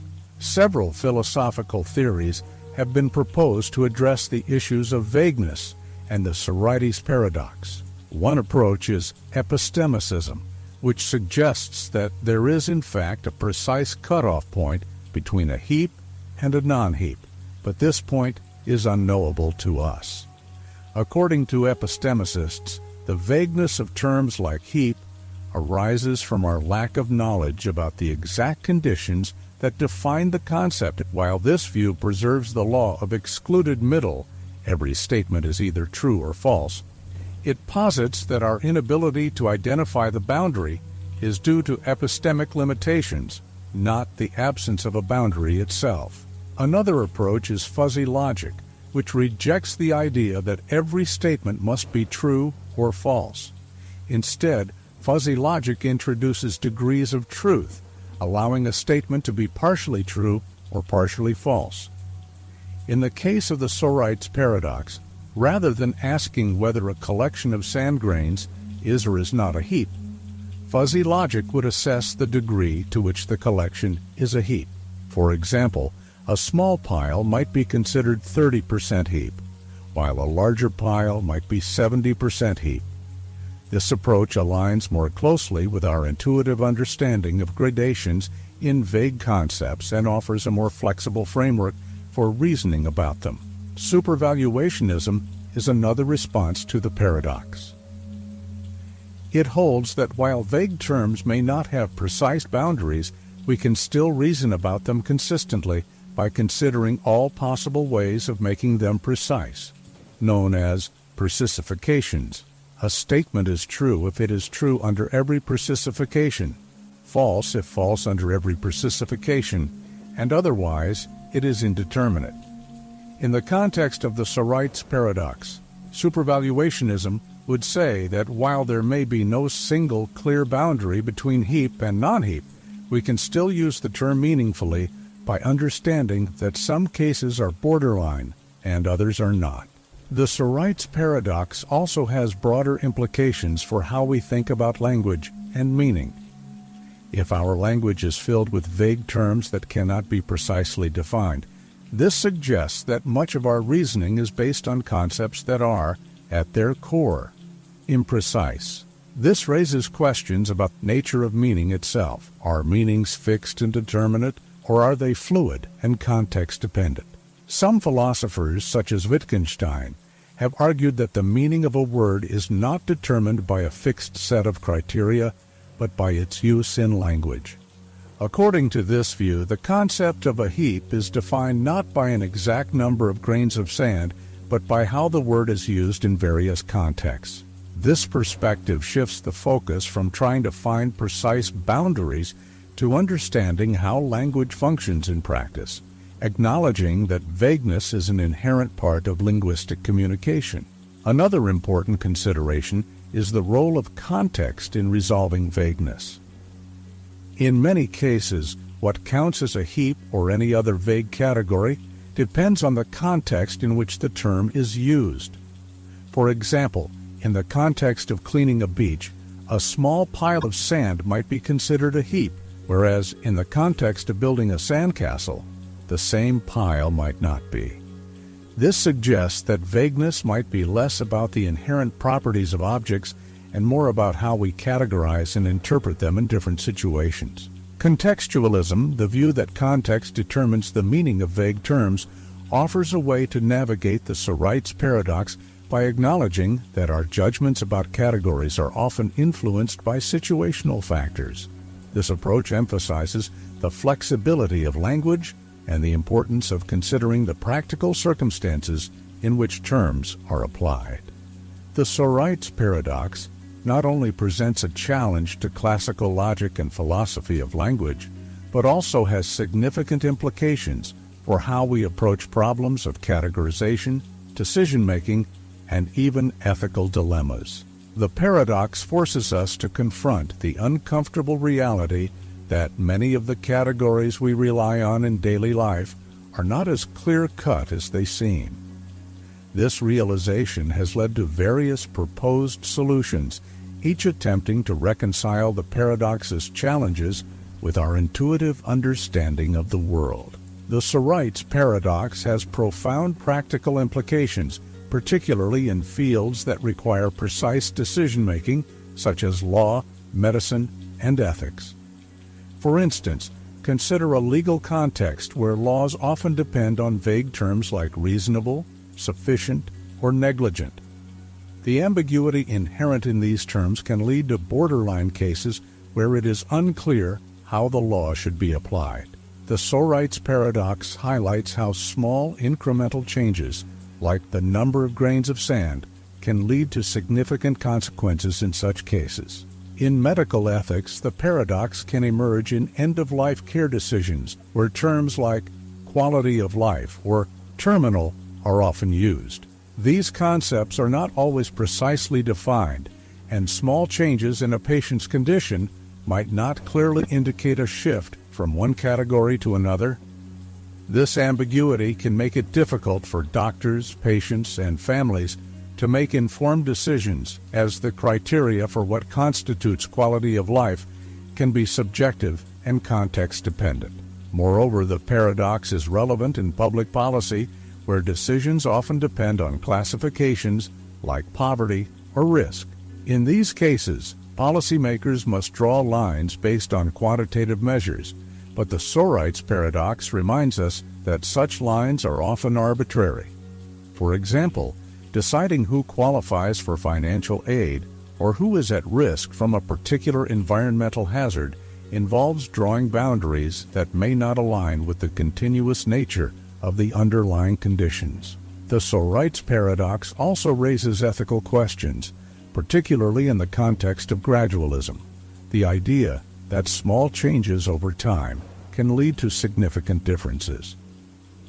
In ethical discussions, gradualism often comes into play in debates about actions that seem morally permissible in isolation but could lead to undesirable outcomes when repeated or accumulated. This is sometimes referred to as the slippery slope argument.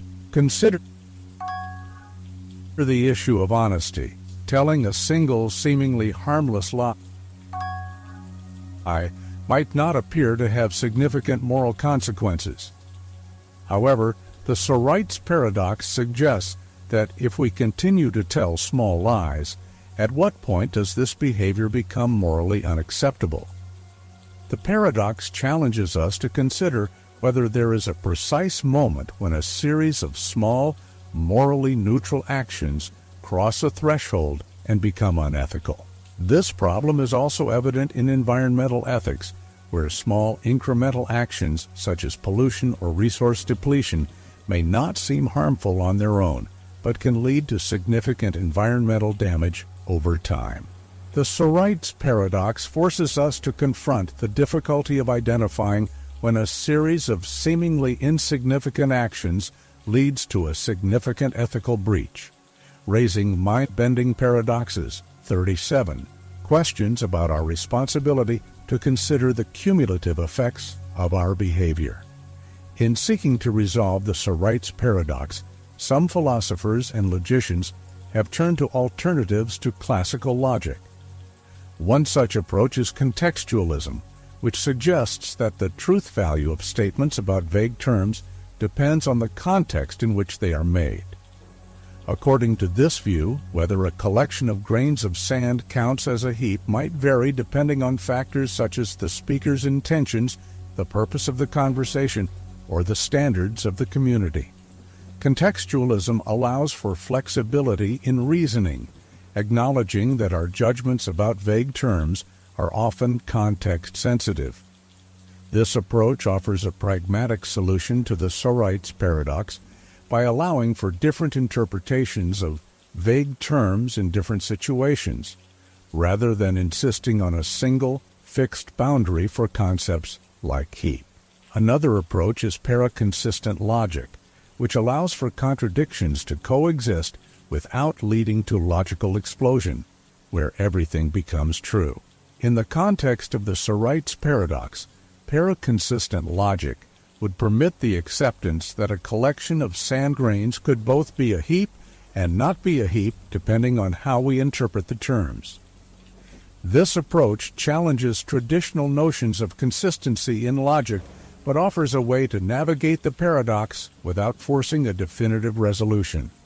The Sorite's paradox also has implications for artificial intelligence, AI, and machine learning, particularly in the development of algorithms that must categorize data or make decisions based on vague criteria. AI systems often rely on binary classifications, but the Sorite's paradox suggests that these systems may struggle with concepts that do not have clear boundaries. For example, an AI designed to detect spam emails must determine at what point a series of borderline cases, emails that are somewhat suspicious but not clearly spam, should be classified as spam. The paradox highlights the challenge of programming machines to handle vague categories, as the criteria for classification might not always be clear-cut. This raises questions about the limitations of AI in dealing with the subtleties of human language and decision-making, where vagueness is a common feature.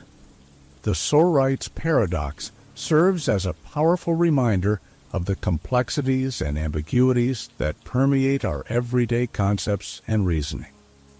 By exposing the difficulties in drawing clear boundaries within vague categories, the paradox challenges the foundations of classical logic, forcing us to reconsider how we categorize, make decisions, and apply ethical principles. The various philosophical responses, from epistemicism to fuzzy logic and contextualism, offer different ways of understanding and addressing vagueness, each highlighting the need for flexibility and nuance in our thinking. Whether in law, ethics, or technology, the Sorite's paradox compels us to recognize that many of the distinctions we rely on are not as precise as they seem, urging us to approach such challenges with greater awareness and sensitivity. As we continue to grapple with the implications of vagueness, the paradox remains a central puzzle, inviting ongoing exploration and reflection. Paradox of unexpected examination. The paradox of the unexpected examination is a logical puzzle that explores the tension between prediction and surprise. It begins with a teacher's announcement to a class that they will have an exam sometime during the upcoming week, but it will be a surprise. The paradox challenges students to reconcile the notion of an exam being both scheduled and unpredictable. The scenario starts with the teacher declaring that the exam will be given on one day during the week, but it will be a surprise to the students. The key condition is that the exam must occur on a day that the students do not expect. The student's task is to determine the day of the exam based on this information. To begin with, students might reason about the possible days for the exam. If they consider Friday as a potential exam day, they realize that by Thursday evening, if the exam has not yet occurred, it must be on Friday. This realization means that the exam would no longer be a surprise as they would have anticipated it. Given this reasoning, the students might then rule out Friday as a possibility. They would apply the same logic to Thursday, reasoning that if the exam has not occurred by Wednesday, it must be on Thursday. This process of elimination continues backward through the week, leading students to conclude that the exam cannot occur on any day of the week. This logical deduction seems flawless at first glance. If the exam cannot occur on any of the days, the students might believe that the teacher's announcement is self-contradictory. Yet, if the teacher administers the exam on, say, Wednesday, it would indeed be a surprise. This outcome contradicts the student's logical conclusion that no day can satisfy the surprise condition. The paradox lies in the conflict between the student's reasoning and the actual outcome. The student's logical elimination of each day based on the surprise condition results in a contradiction when an unexpected exam occurs. This paradox raises important questions about how we understand prediction and surprise, particularly when faced with conditions that seem to preclude the very event they are meant to describe. The essence of the paradox of the unexpected examination is to explore the limitations of our logical reasoning when applied to scenarios involving both predictability and surprise. It challenges our intuitions about how we predict events and how those predictions intersect with the notion of an unexpected occurrence. In this paradox, the logical process of elimination leads to a conclusion that seems to be at odds with the actual outcome, providing a compelling insight into the complexities of prediction and expectation. Expanding on the paradox of the unexpected examination, we delve deeper into the concepts of knowledge, expectation, and self-reference that underpin the paradox. The puzzle offers a unique perspective on how these elements interact to create a seemingly contradictory situation. One key concept to explore is self-referential reasoning. The paradox involves a self-referential loop where the student's knowledge of the teacher's announcement influences their reasoning about the exam. The teacher's condition that the exam will be a surprise creates a situation where students' attempts to predict the exam day actually affect their ability to be surprised. This self-referential nature of the paradox complicates the logical reasoning process, leading to an outcome that appears contradictory. The paradox also highlights the concept of epistemic uncertainty, which refers to the uncertainty arising from our lack of complete knowledge. In this scenario, the student's reasoning is based on their incomplete knowledge of when the exam will occur. This uncertainty leads them to eliminate all possible days, yet the exam can still occur on a day they thought was impossible.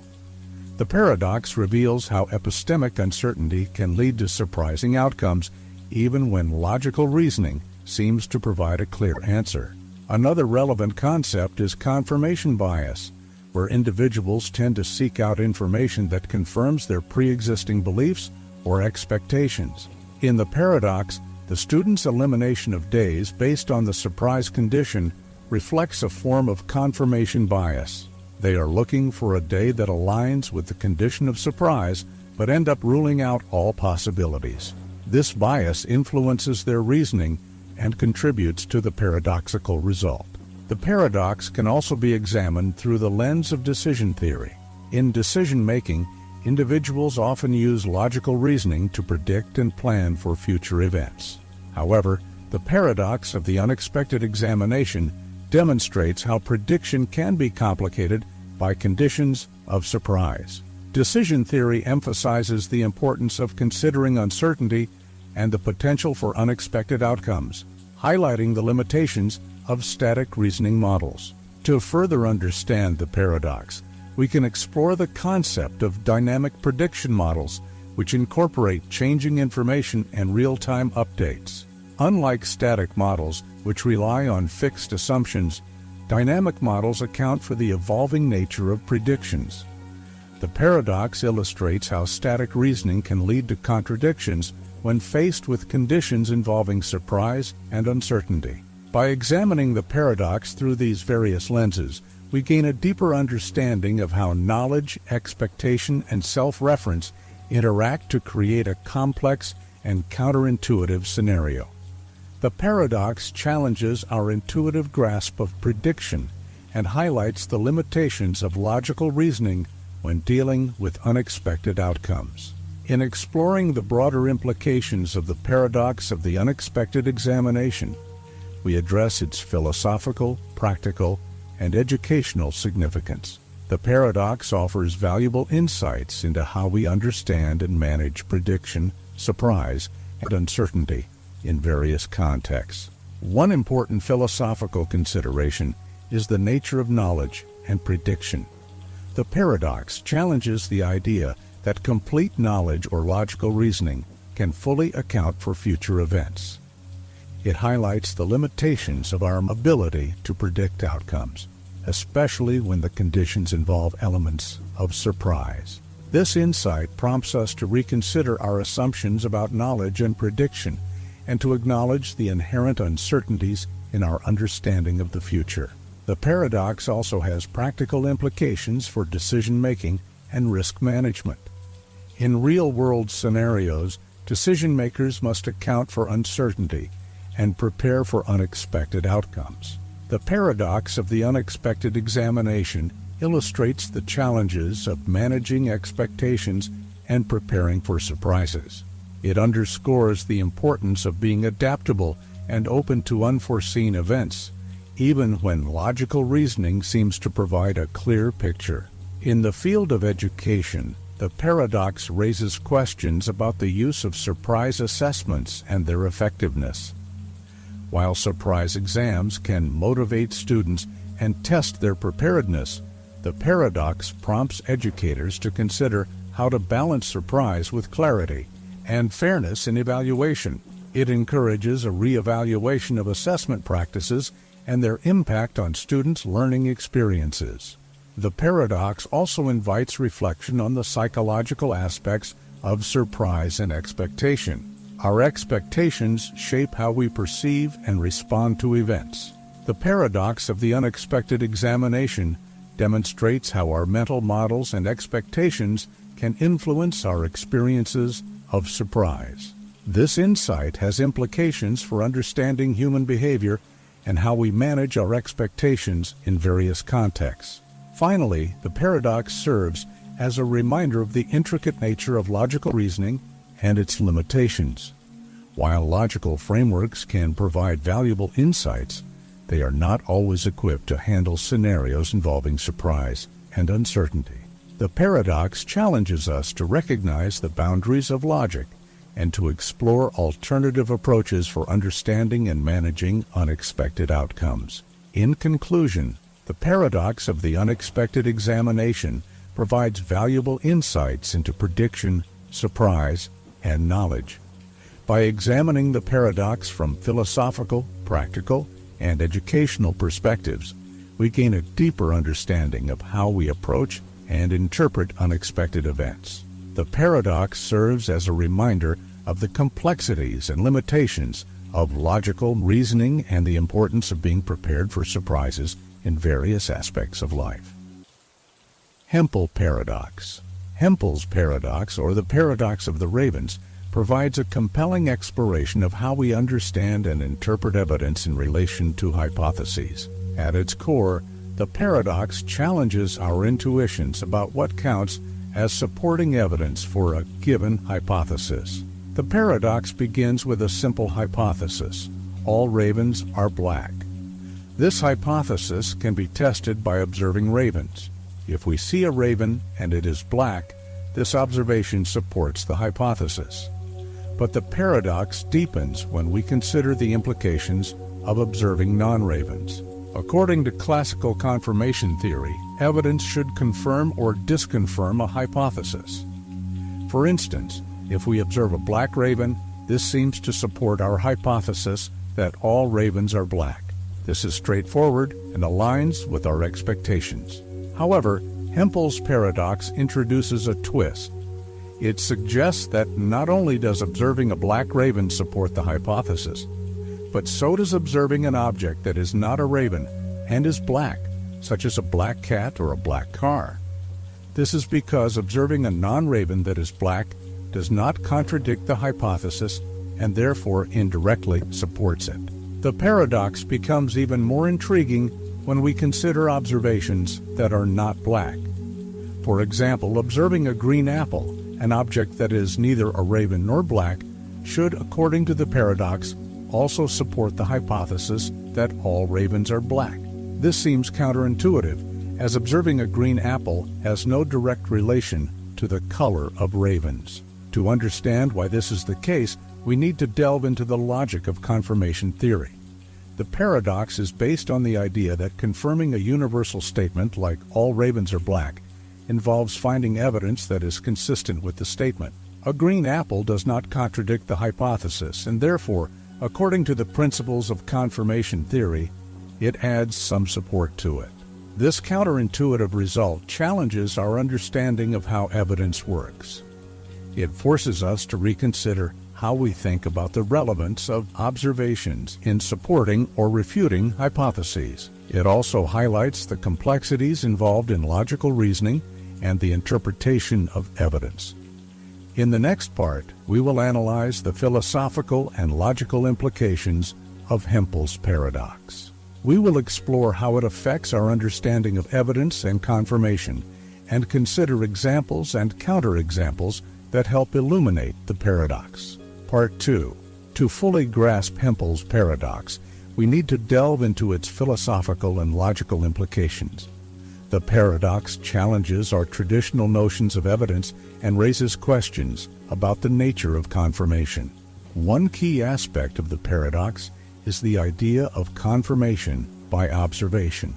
According to classical confirmation theory, any observation that does not contradict the hypothesis can be considered as confirming evidence. This principle leads to the surprising result that observing non-black objects, like green apples, can support the hypothesis that all ravens are black. The paradox highlights the problem of relevance in confirmation theory. While observing a green apple might technically support the hypothesis, it seems irrelevant to the specific question of whether all ravens are black. This disconnection between the observation and the hypothesis raises questions about what counts as meaningful evidence. Counterexamples provide additional insight into the paradox. Consider the following scenarios. Observation of a black cat. Observing a black cat supports the hypothesis that all ravens are black, according to confirmation theory. This makes sense because a black cat is consistent with the hypothesis, even though it is not a raven. Observation of a green apple. Observing a green apple also supports the hypothesis. However, this is less intuitive, as the green apple is neither a raven nor black. The connection between the observation and the hypothesis is less direct, which challenges our understanding of how evidence should work. Observation of a white raven. If we were to observe a white raven, this would directly contradict the hypothesis that all ravens are black. This example clearly refutes the hypothesis, demonstrating that evidence can be straightforwardly disconfirming. The paradox also raises questions about confirmation holism, the idea that hypotheses are confirmed or disconfirmed in conjunction with other related beliefs. Hempel's paradox suggests that the support provided by observations might not be as straightforward as it appears. It challenges us to think about how we interpret evidence in the context of broader theories and beliefs.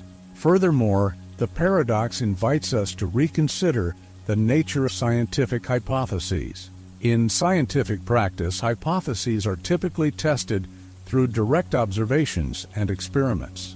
Hempel's paradox reminds us that while formal logic might suggest that any non-contradictory observation supports a hypothesis, practical considerations often require us to focus on more relevant and directly related evidence. In the next part, we will explore the broader implications of Hempel's paradox and its impact on our understanding of evidence and confirmation. We will reflect on how the paradox influences scientific reasoning and consider potential strategies for addressing the challenges it presents. Hempel's paradox has profound implications for our understanding of evidence and scientific reasoning. It challenges conventional views on how evidence supports hypotheses and prompts us to rethink the principles of confirmation theory. One significant implication of the paradox is the need for contextual relevance in evidence evaluation. While formal logic might suggest that any observation that does not contradict a hypothesis supports it, practical scientific reasoning requires a focus on relevant and contextually meaningful evidence. For instance, in scientific research, hypotheses are typically tested through controlled experiments and observations that directly relate to the hypothesis in question.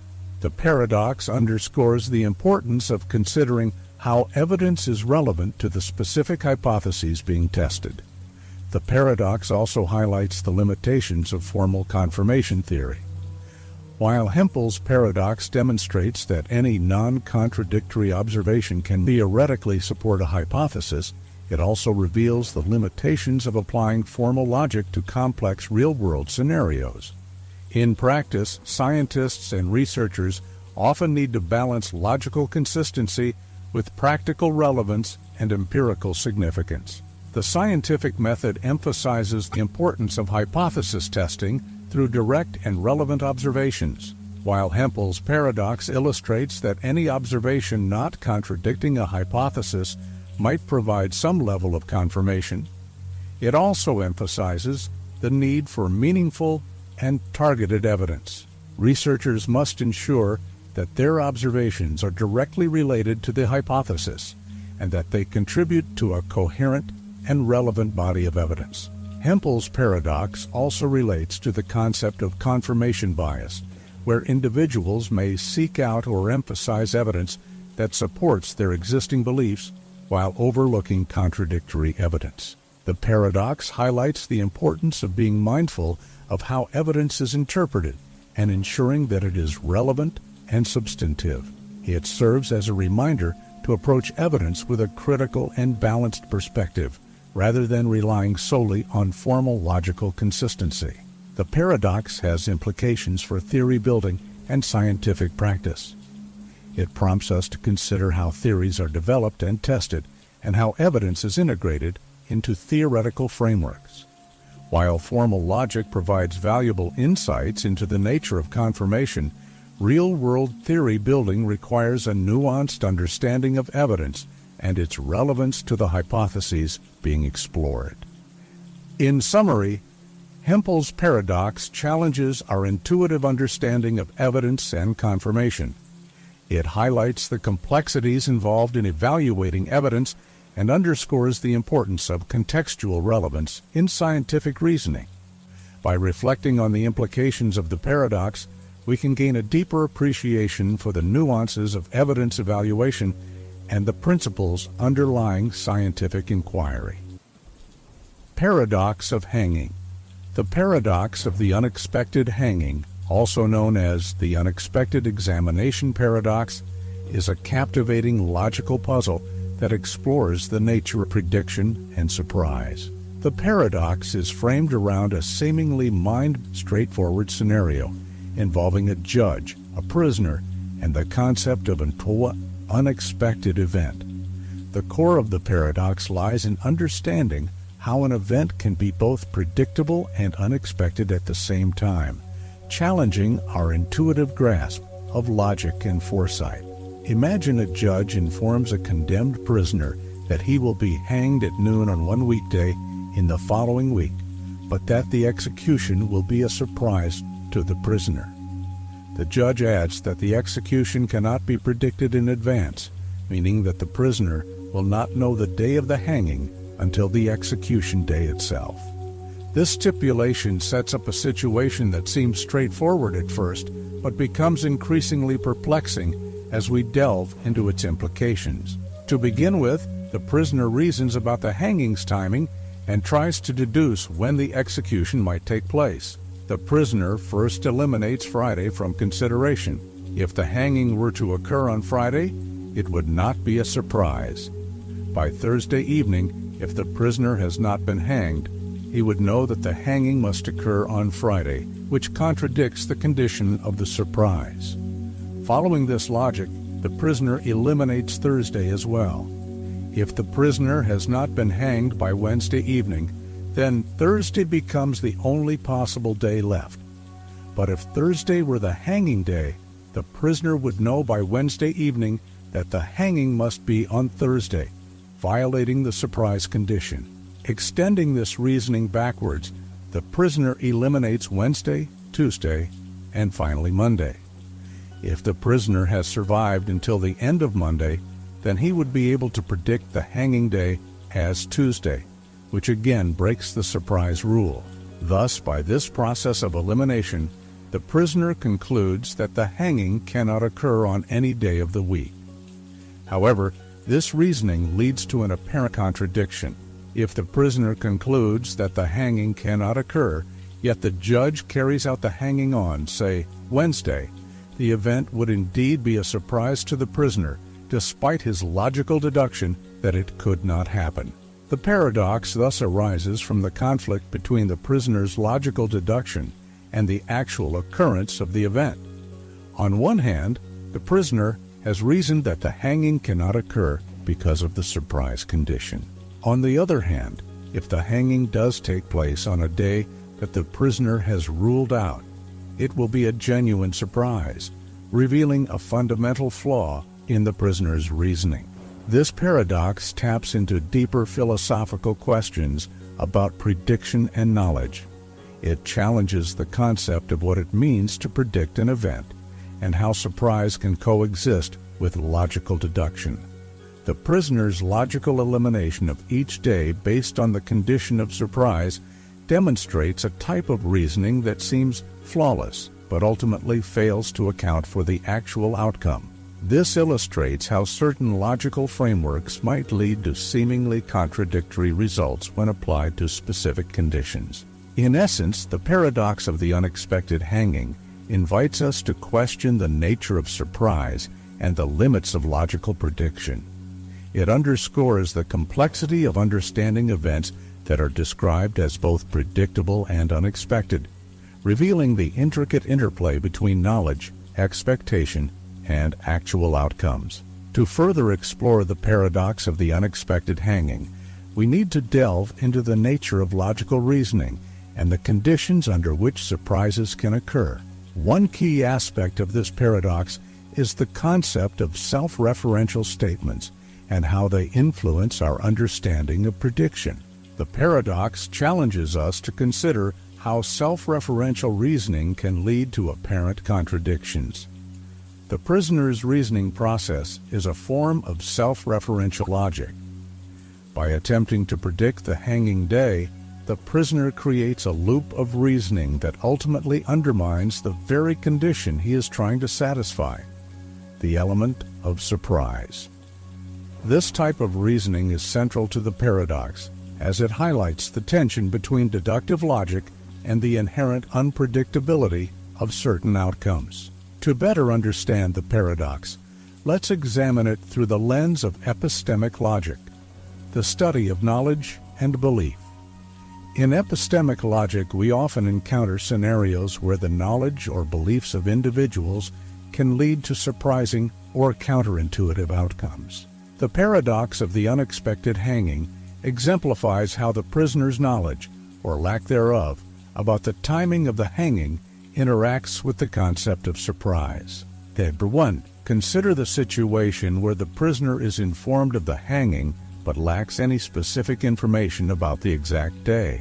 The prisoner's attempt to deduce the day through logical elimination reflects a form of predictive reasoning, where the individual tries to anticipate an outcome based on given conditions. However, this type of reasoning can lead to paradoxical results when the conditions themselves involve elements of uncertainty or surprise. The paradox can also be related to Gödel's incompleteness theorems, which address the limitations of formal systems and their ability to prove certain statements. Gödel's theorems suggest that within any sufficiently complex formal system, there are true statements that cannot be proven within that system. Similarly, in the paradox of the unexpected hanging, the prisoner's logical system for predicting the hanging day is incomplete. The system fails to account for the possibility that the hanging could occur on a day previously ruled out, demonstrating a limitation in the prisoner's deductive approach. Another useful concept is game theory, which examines strategic interactions and decision-making. In game theory, the prisoner's situation resembles a game with specific rules and constraints. The judge's announcement sets up a game where the prisoner's objective is to predict an event under certain conditions. The game's outcome, the surprise hanging, illustrates how the strategic interactions between knowledge and prediction can lead to unexpected results. Exploring the paradox through these various lenses reveals the complexity of understanding surprise and prediction. The interplay between logical reasoning, epistemic knowledge, and game theory highlights the multifaceted nature of the paradox and its implications for our understanding of how we approach predictions and expectations. Ultimately, the paradox of the unexpected hanging invites us to reflect on the nature of knowledge and prediction. It challenges us to reconsider how we understand events that involve elements of surprise and to recognize the limitations of logical reasoning when dealing with such events.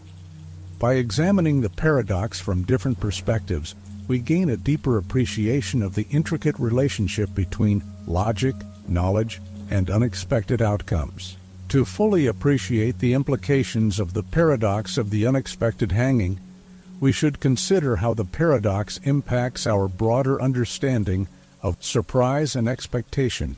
This paradox not only challenges our intuitions about prediction, but also offers insights into how we process and respond to unexpected events. One interesting aspect to explore is the idea of psychological surprise. The paradox highlights that an event can be genuinely surprising even when it seems logically predictable. This notion of psychological surprise is different from mere logical unpredictability. Psychological surprise involves an emotional and cognitive reaction to an event that defies our expectations or mental models. In the context of the paradox, the prisoner's psychological response to the surprise hanging underscores how emotional reactions can differ from logical predictions. Another relevant concept is the idea of dynamic prediction models. In real-world scenarios, prediction models often account for changing information and evolving conditions.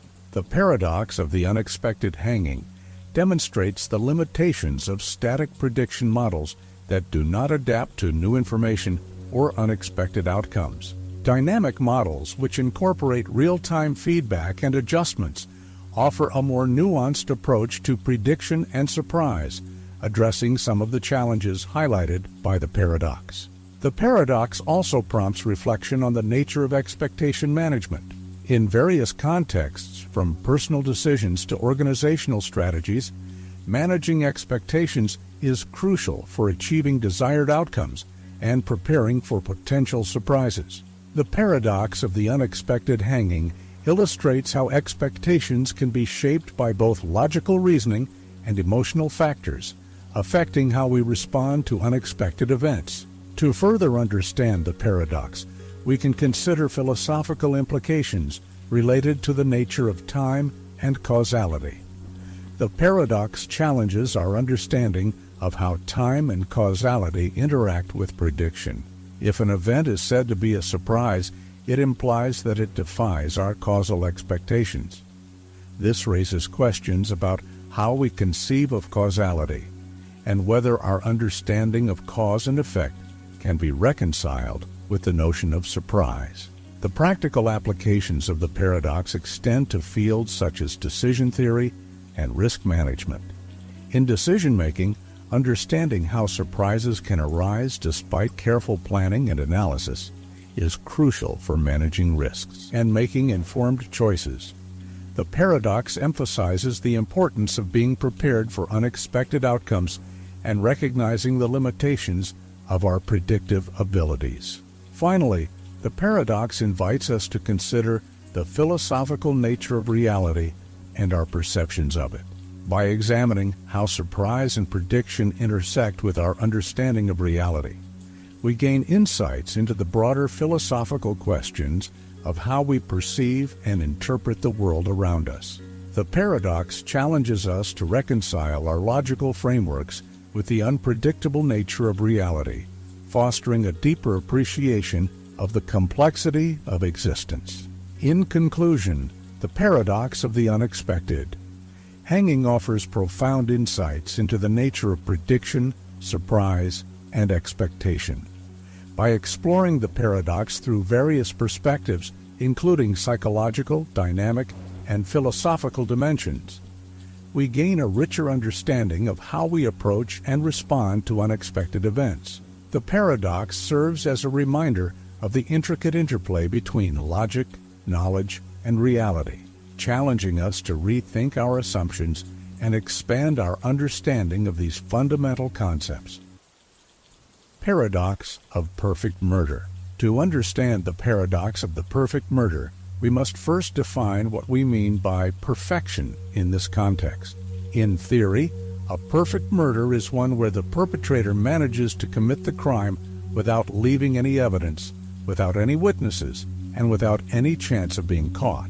This implies an ideal scenario where all aspects of the crime are controlled and executed flawlessly. Defining perfection in crime. A perfect murder would not leave any physical evidence, such as fingerprints, DNA, or any forensic traces.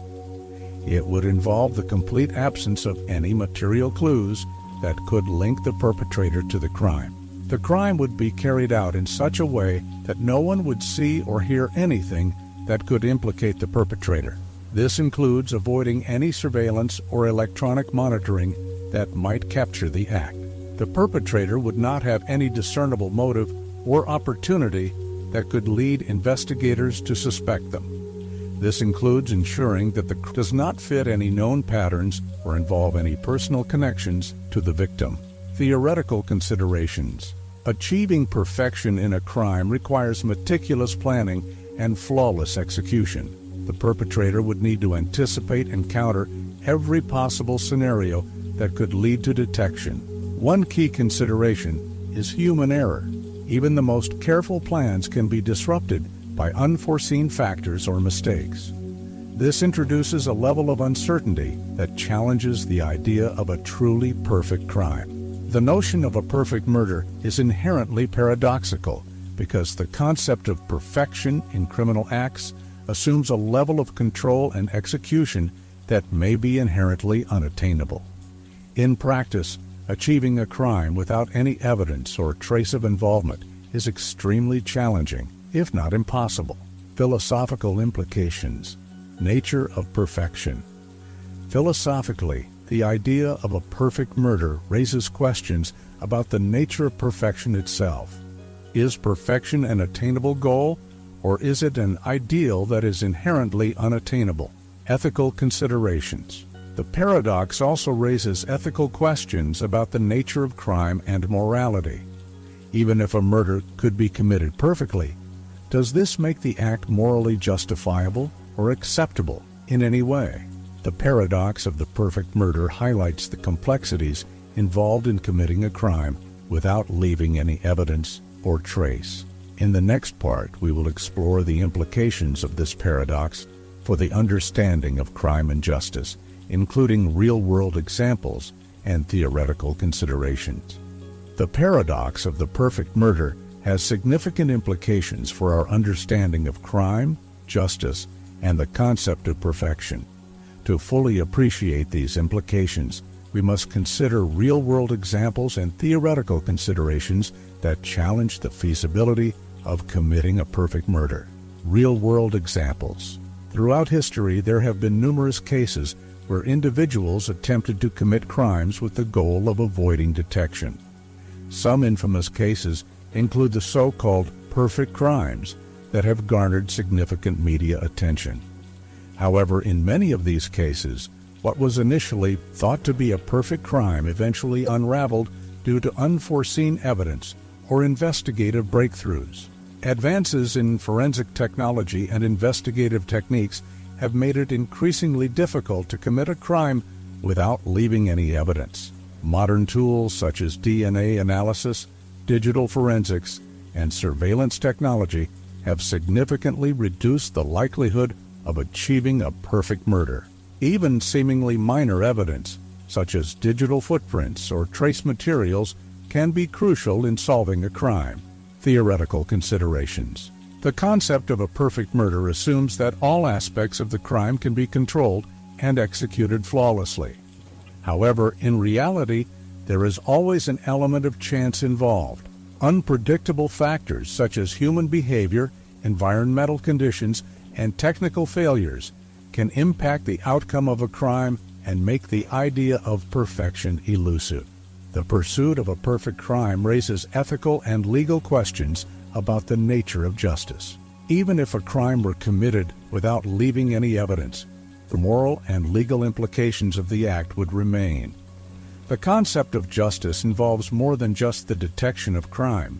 It encompasses broader issues of morality, accountability, and societal impact.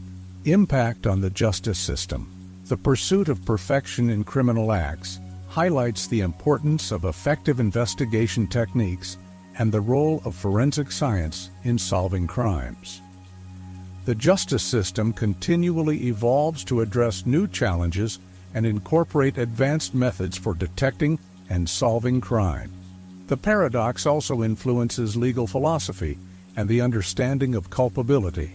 It challenges traditional notions of how justice should be administered and raises questions about the nature of guilt and responsibility. The paradox of the perfect murder serves as a thought experiment that challenges our understanding of crime and justice. It emphasizes the complexity of achieving absolute perfection and highlights the role of chance, technology, and ethics in the criminal justice system. In the final part, we will explore broader reflections on the paradox and its implications for our understanding of human behavior and criminal activity. The paradox of the perfect murder offers valuable insights into human behavior, criminal activity, and the nature of perfection. It challenges our understanding of crime and justice, providing a platform for reflection on the complexities of achieving absolute perfection in any domain. Psychological insights. The desire to commit a perfect crime often stems from psychological motivations, such as a need for control, mastery, or proving one's capabilities. This reflects deeper aspects of human psychology, including the fascination with perfection and the desire to overcome limitations. Human fallibility.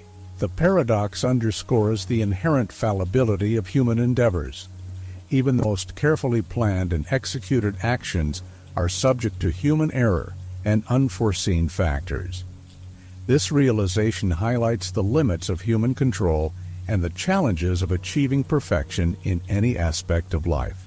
Implications for criminal activity. The pursuit of a perfect murder reveals the challenges involved in concealing criminal activity. The complexity of hiding evidence, avoiding witnesses, and managing multiple variables makes the idea of a perfect crime increasingly unlikely. The paradox also reflects the evolving nature of crime and justice. As investigative techniques advance and societal norms change, the ways in which crimes are committed and solved continue to evolve. The pursuit of perfection in crime serves as a reminder of the ongoing challenges faced by the justice system.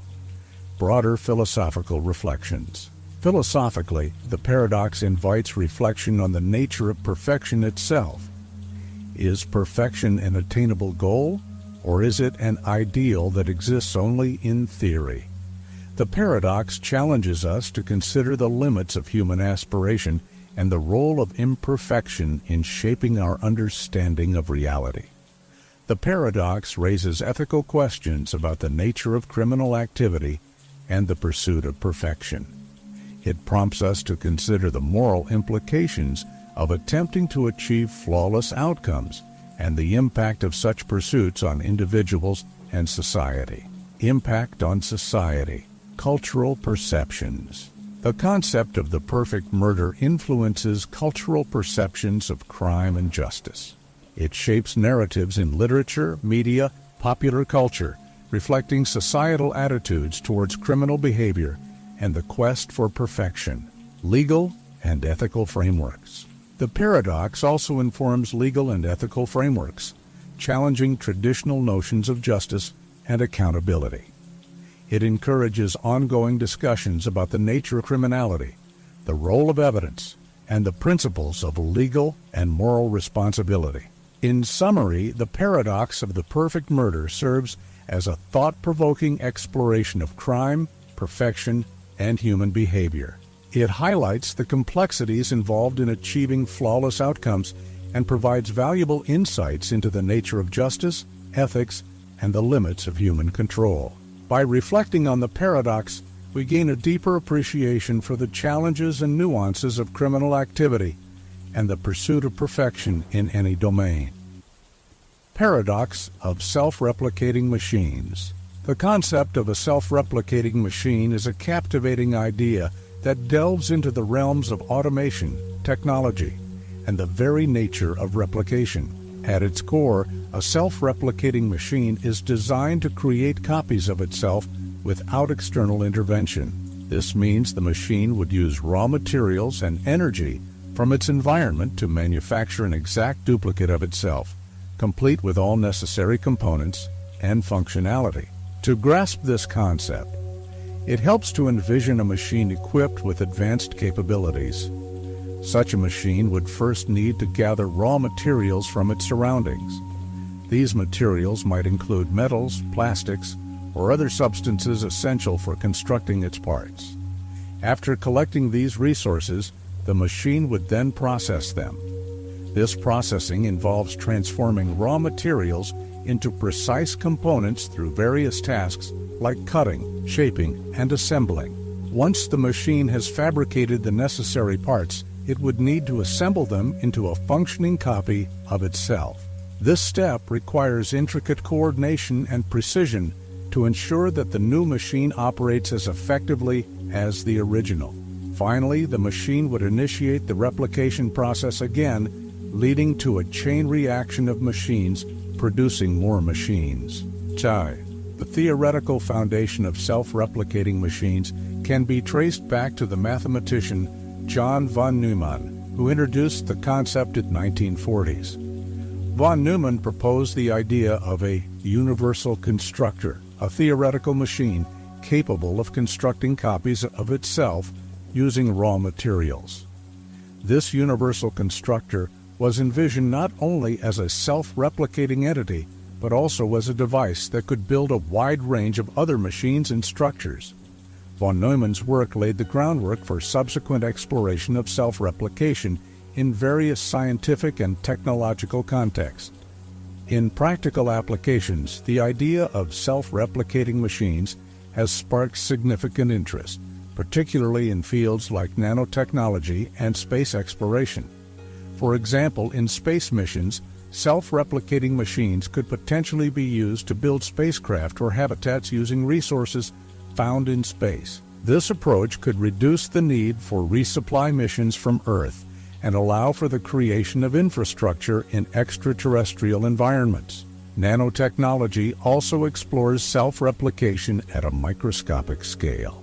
Self-replicating nanobots, if realized, could potentially assemble complex structures at the molecular level, leading to advancements in materials science and manufacturing. These tiny machines could revolutionize various industries by enabling the precise construction of materials and devices at unprecedented scales. However, the concept of self-replicating machines is not without its challenges and paradoxes. One of the primary concerns is the requirement for substantial resources. A machine that replicates itself must gather and process large amounts of raw materials.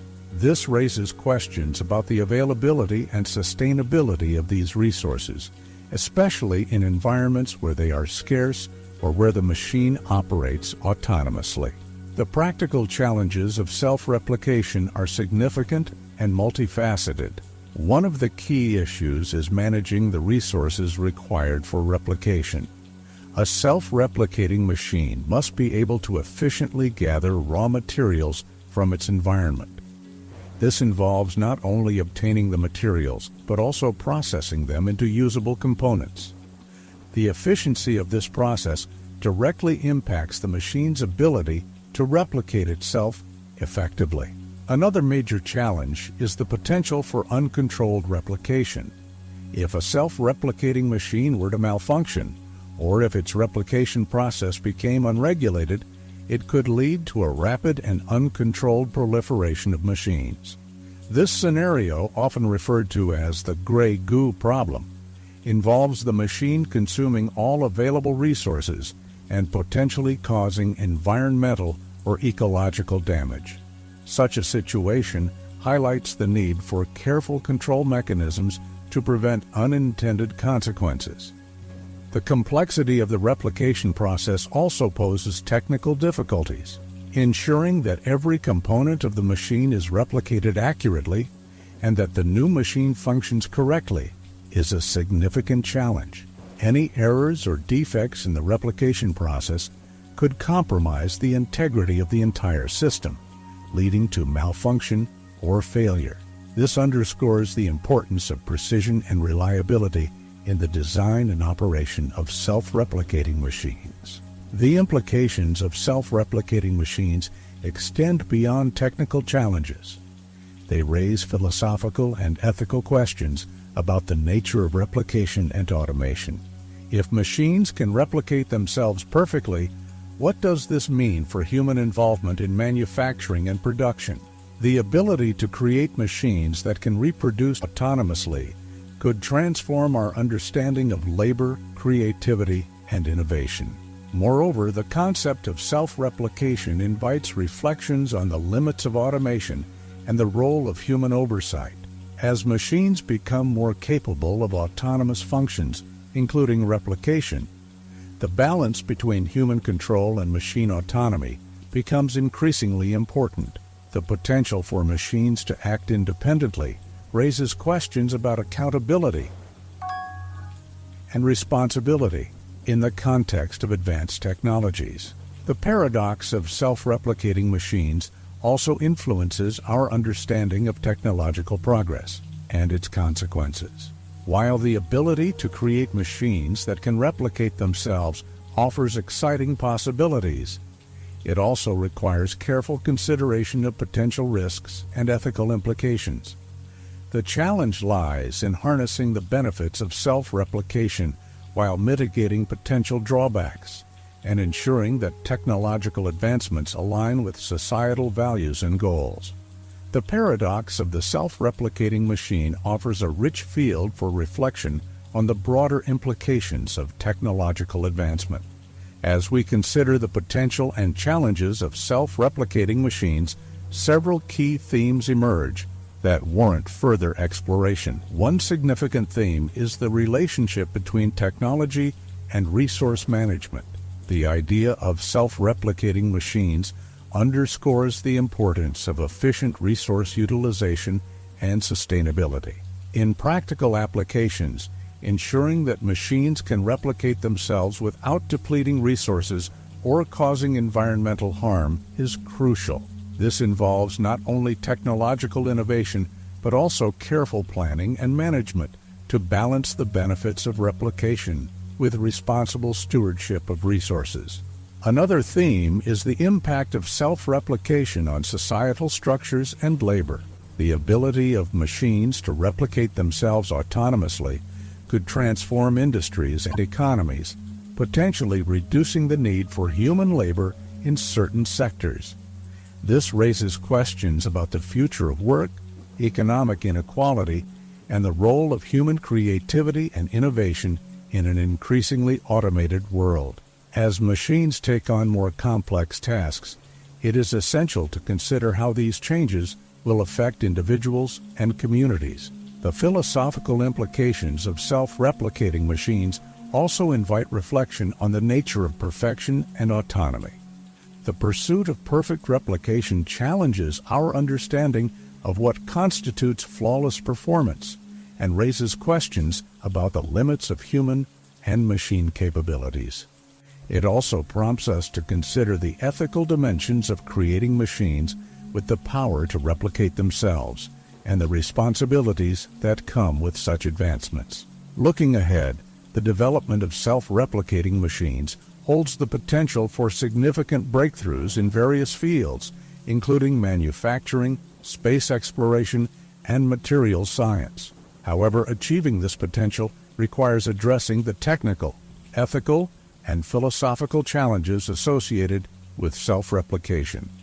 As technology continues to advance, it is crucial to approach these developments with a thoughtful and balanced perspective, ensuring that innovations align with broader societal goals and values. In conclusion, the paradox of the self-replicating machine serves as a thought-provoking exploration of technology, replication, and automation. It challenges our understanding of resource management, labor, and the limits of perfection. By examining the potential and challenges of self-replicating machines, we gain valuable insights into the future of technology and its impact on society. Paradox of ruler. The paradox of the ruler is a thought-provoking philosophical problem that explores the nature of authority, decision-making, and the limits of rationality. At its core, this paradox challenges our understanding of how rules and decisions are made, especially when considering the role of a ruler or authority figure. To begin, imagine a hypothetical scenario where a ruler is tasked with making a decision that impacts their domain. The paradox arises from the complexities involved in this decision-making process and the implications of the ruler's authority. The paradox explores the tension between the ruler's role and the nature of their decisions, questioning whether it is possible for a ruler to make decisions that are truly autonomous and rational. The paradox of the ruler can be illustrated through various examples. One common illustration involves a ruler who must decide between two conflicting policies or courses of action. The decision may require the ruler to weigh different factors such as the welfare of their subjects, economic considerations, and personal preferences. The paradox lies in the challenge of making a decision that is both rational and consistent with the ruler's role. For instance, consider a ruler who must choose between two policies, one that benefits the majority of the population but requires significant sacrifices from a minority, and another that benefits the minority while imposing costs on the majority. The ruler's decision must balance these competing interests and align with their responsibility to act in the best interest of their domain. One key aspect of the paradox is the idea of rationality. Rationality involves making decisions based on logical reasoning and evidence. However, the ruler's decision-making process may be influenced by various factors, including personal biases, political pressures, and the need to maintain authority. This raises questions about whether the ruler can truly make a rational decision in the face of these influences. Another important element is the concept of authority. The ruler's authority is derived from their position and the power granted to them by their role. This authority enables the ruler to make decisions on behalf of their subjects. However, the paradox questions whether this authority is sufficient for making mind-bending paradoxes. 59. Decisions that are genuinely rational and just. If the ruler's authority is based on certain assumptions or limitations, it may impact their ability to make unbiased decisions. The paradox also highlights the challenge of decision-making in complex situations. In real-world scenarios, rulers and leaders often face multifaceted problems that cannot be easily resolved through straightforward reasoning. The need to consider multiple factors and potential consequences adds to the complexity of decision-making, raising questions about the feasibility of achieving rationality in such context. Furthermore, the paradox of the ruler invites us to reflect on the nature of authority and its limitations.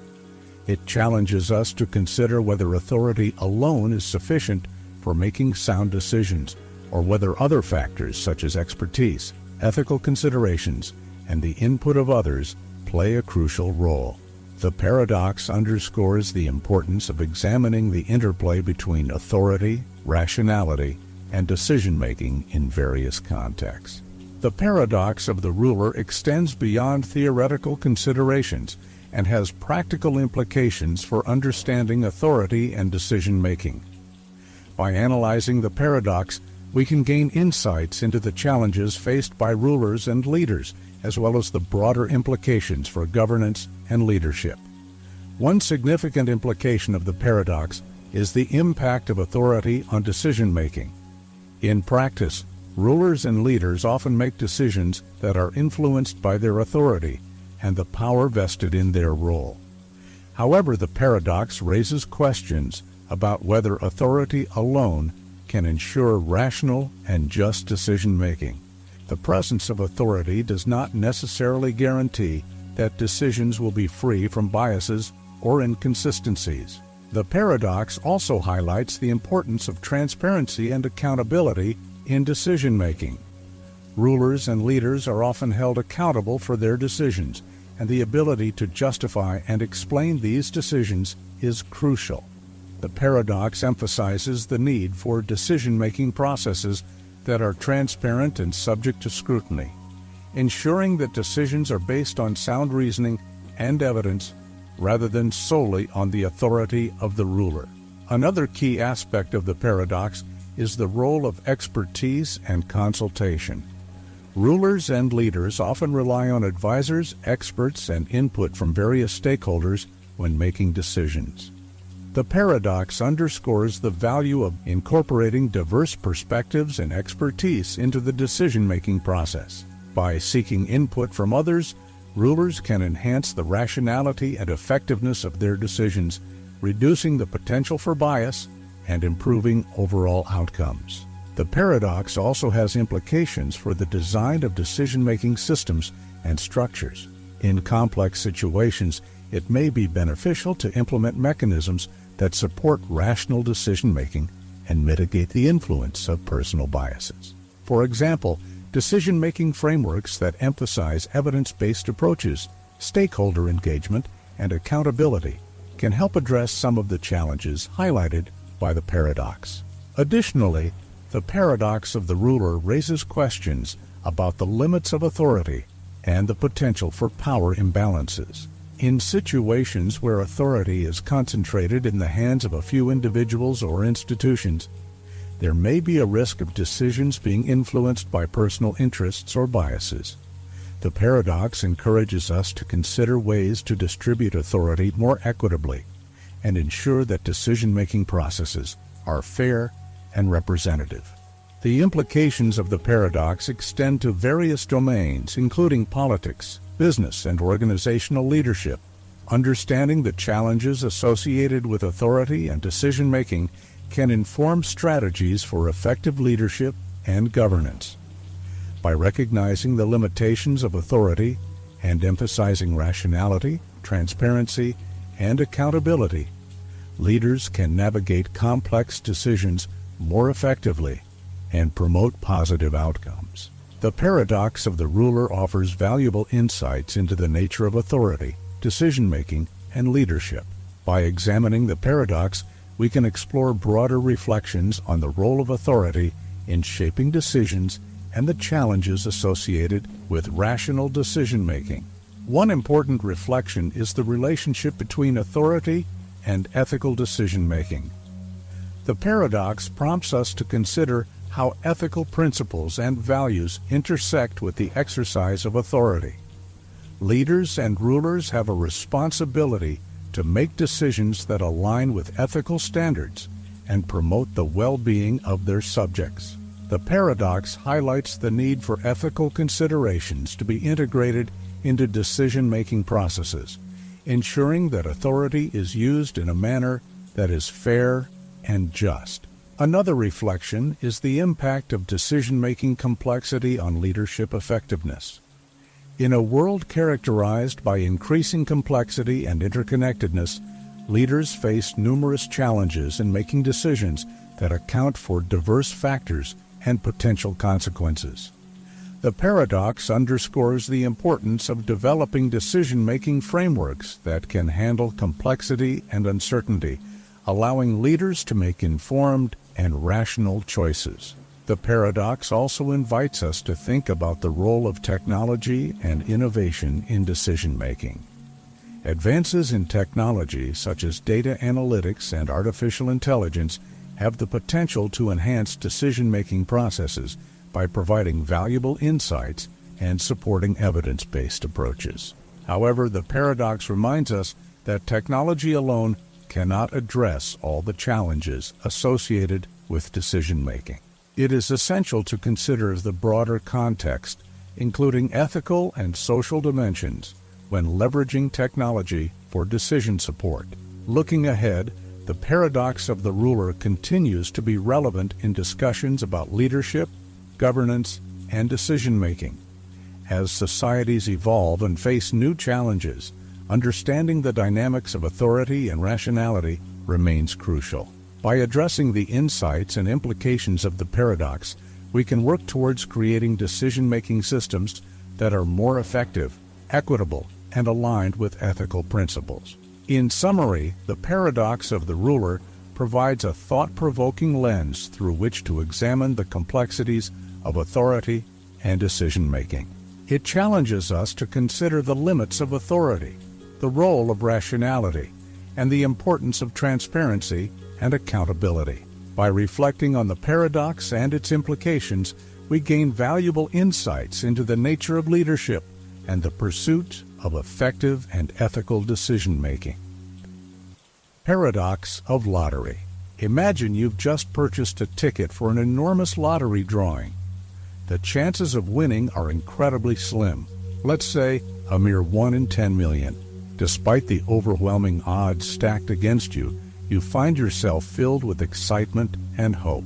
Curiously, when you hold that ticket in your hand, there's a sense of confidence that you just might be the lucky winner. This personal conviction seems oddly rational, even in the face of such astronomical odds. Now let's expand our perspective. In a massive lottery, where each ticket has an infinitesimal chance of winning, every single ticket holder can maintain a sense of optimism about their own prospects. This intriguing phenomenon is known as the paradox of the lottery. The crux of this paradox lies in the stark contrast between the statistically high likelihood of losing and the individual's personal belief that they might emerge victorious.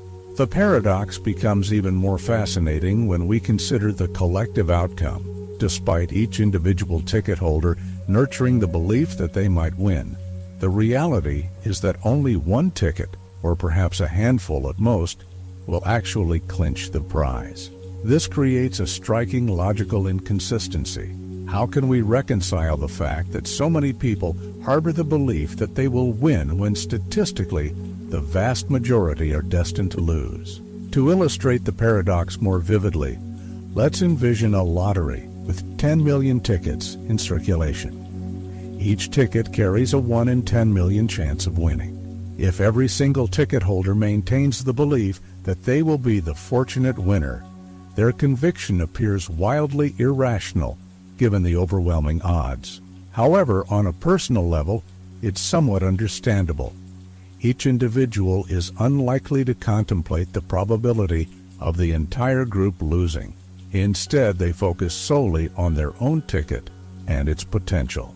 This paradox shines a spotlight on the intriguing conflict between personal belief and collective statistical reality. It demonstrates how individuals can simultaneously hold seemingly contradictory views. They can believe in their own chance of winning while acknowledging that the majority of ticket holders will inevitably face disappointment. Let's delve deeper into the intricacies of the paradox of the lottery by examining the fascinating interplay between individual belief and statistical reality. Each lottery participant's conviction that they might win is deeply rooted in their personal investment in the outcome. Even though they are intellectually aware of the minuscule probability of winning, their hope burns bright and remains intensely personal. This deeply held personal belief stands in stark contrast to the cold, hard statistical reality. From a purely mathematical standpoint, if there are 10 million tickets in circulation and only one ultimate winner, the probability of winning with any given ticket is astonishingly low. Yet, remarkably, this statistical fact seems to have little impact on the optimistic outlook maintained by each ticket holder. One illuminating approach to understanding this paradox is to consider the concept of subjective versus objective probability. Subjective probability refers to the personal belief or confidence an individual holds regarding an outcome, while objective probability represents the actual mathematical likelihood of an event occurring. In the context of the lottery, the subjective probability for each ticket holder is heavily influenced by their hope and personal investment in the outcome. This subjective perspective can lead to the seemingly irrational belief that their particular ticket somehow possesses a better chance of winning than it objectively does. Conversely, the objective probability reflects the true, exceedingly small chance of winning. This stark disparity between subjective belief and objective probability lies at the heart of the paradox. Individuals cling to their personal chances of success despite being aware of the statistical odds, resulting in an apparent contradiction. The paradox extends beyond mere improbability of winning. It delves into the very nature of rationality and personal belief when confronted with overwhelming odds. The paradox also intersects with fascinating cognitive biases and psychological factors that shape human decision-making. People often exhibit a tendency to overestimate their own chances of success in scenarios with low probabilities, a phenomenon psychologists refer to as the optimism bias. This cognitive bias helps explain why individuals can maintain a rational belief in their potential to win, even when the odds are overwhelmingly stacked against them. The paradox of the lottery opens up a Pandora's box of intriguing questions about human psychology, decision-making processes, and belief systems. It challenges our fundamental understanding of how individuals perceive probabilities and make choices based on those perceptions. One significant implication of this paradox is that it underscores the limitations inherent in purely rational decision-making models. Traditional rational models operate under the assumption that individuals make decisions based solely on objective probabilities. However, the paradox of the lottery vividly demonstrates that personal beliefs and psychological factors can exert a powerful influence on decision-making, often leading to behavior that appears irrational when viewed through the lens of statistical reality. This paradox also carries broader implications for our understanding of how people navigate risk and uncertainty in various aspects of life. Beyond the realm of lotteries, individuals frequently encounter situations where the probability of a desired outcome is extremely low, yet their personal belief in a positive result remains steadfast. This phenomenon can significantly influence behavior across diverse domains, including gambling, investment decisions, and even health-related choices. Another fascinating aspect of the paradox is its relevance to ongoing discussions in the fields of probability theory and decision theory. It highlights the complexity involved in aligning subjective beliefs with objective probabilities, and poses a challenge to traditional models that assume purely rational decision-making processes. Ultimately, the paradox of the lottery serves as a powerful reminder of the profound influence that hope and personal belief exert in shaping human behavior. Despite the cold, hard statistical odds, individuals' beliefs and emotions play a pivotal role in their decision-making processes. By grappling with this paradox, we gain a deeper appreciation for the intricate and often surprising relationship between probability, belief, and human behavior. In conclusion, the paradox of the lottery offers a captivating exploration of the tension between personal belief and statistical reality. It challenges our conventional understanding of probability, decision-making, and human psychology, providing valuable insights into the complex ways in which we perceive and respond to uncertainty in our lives.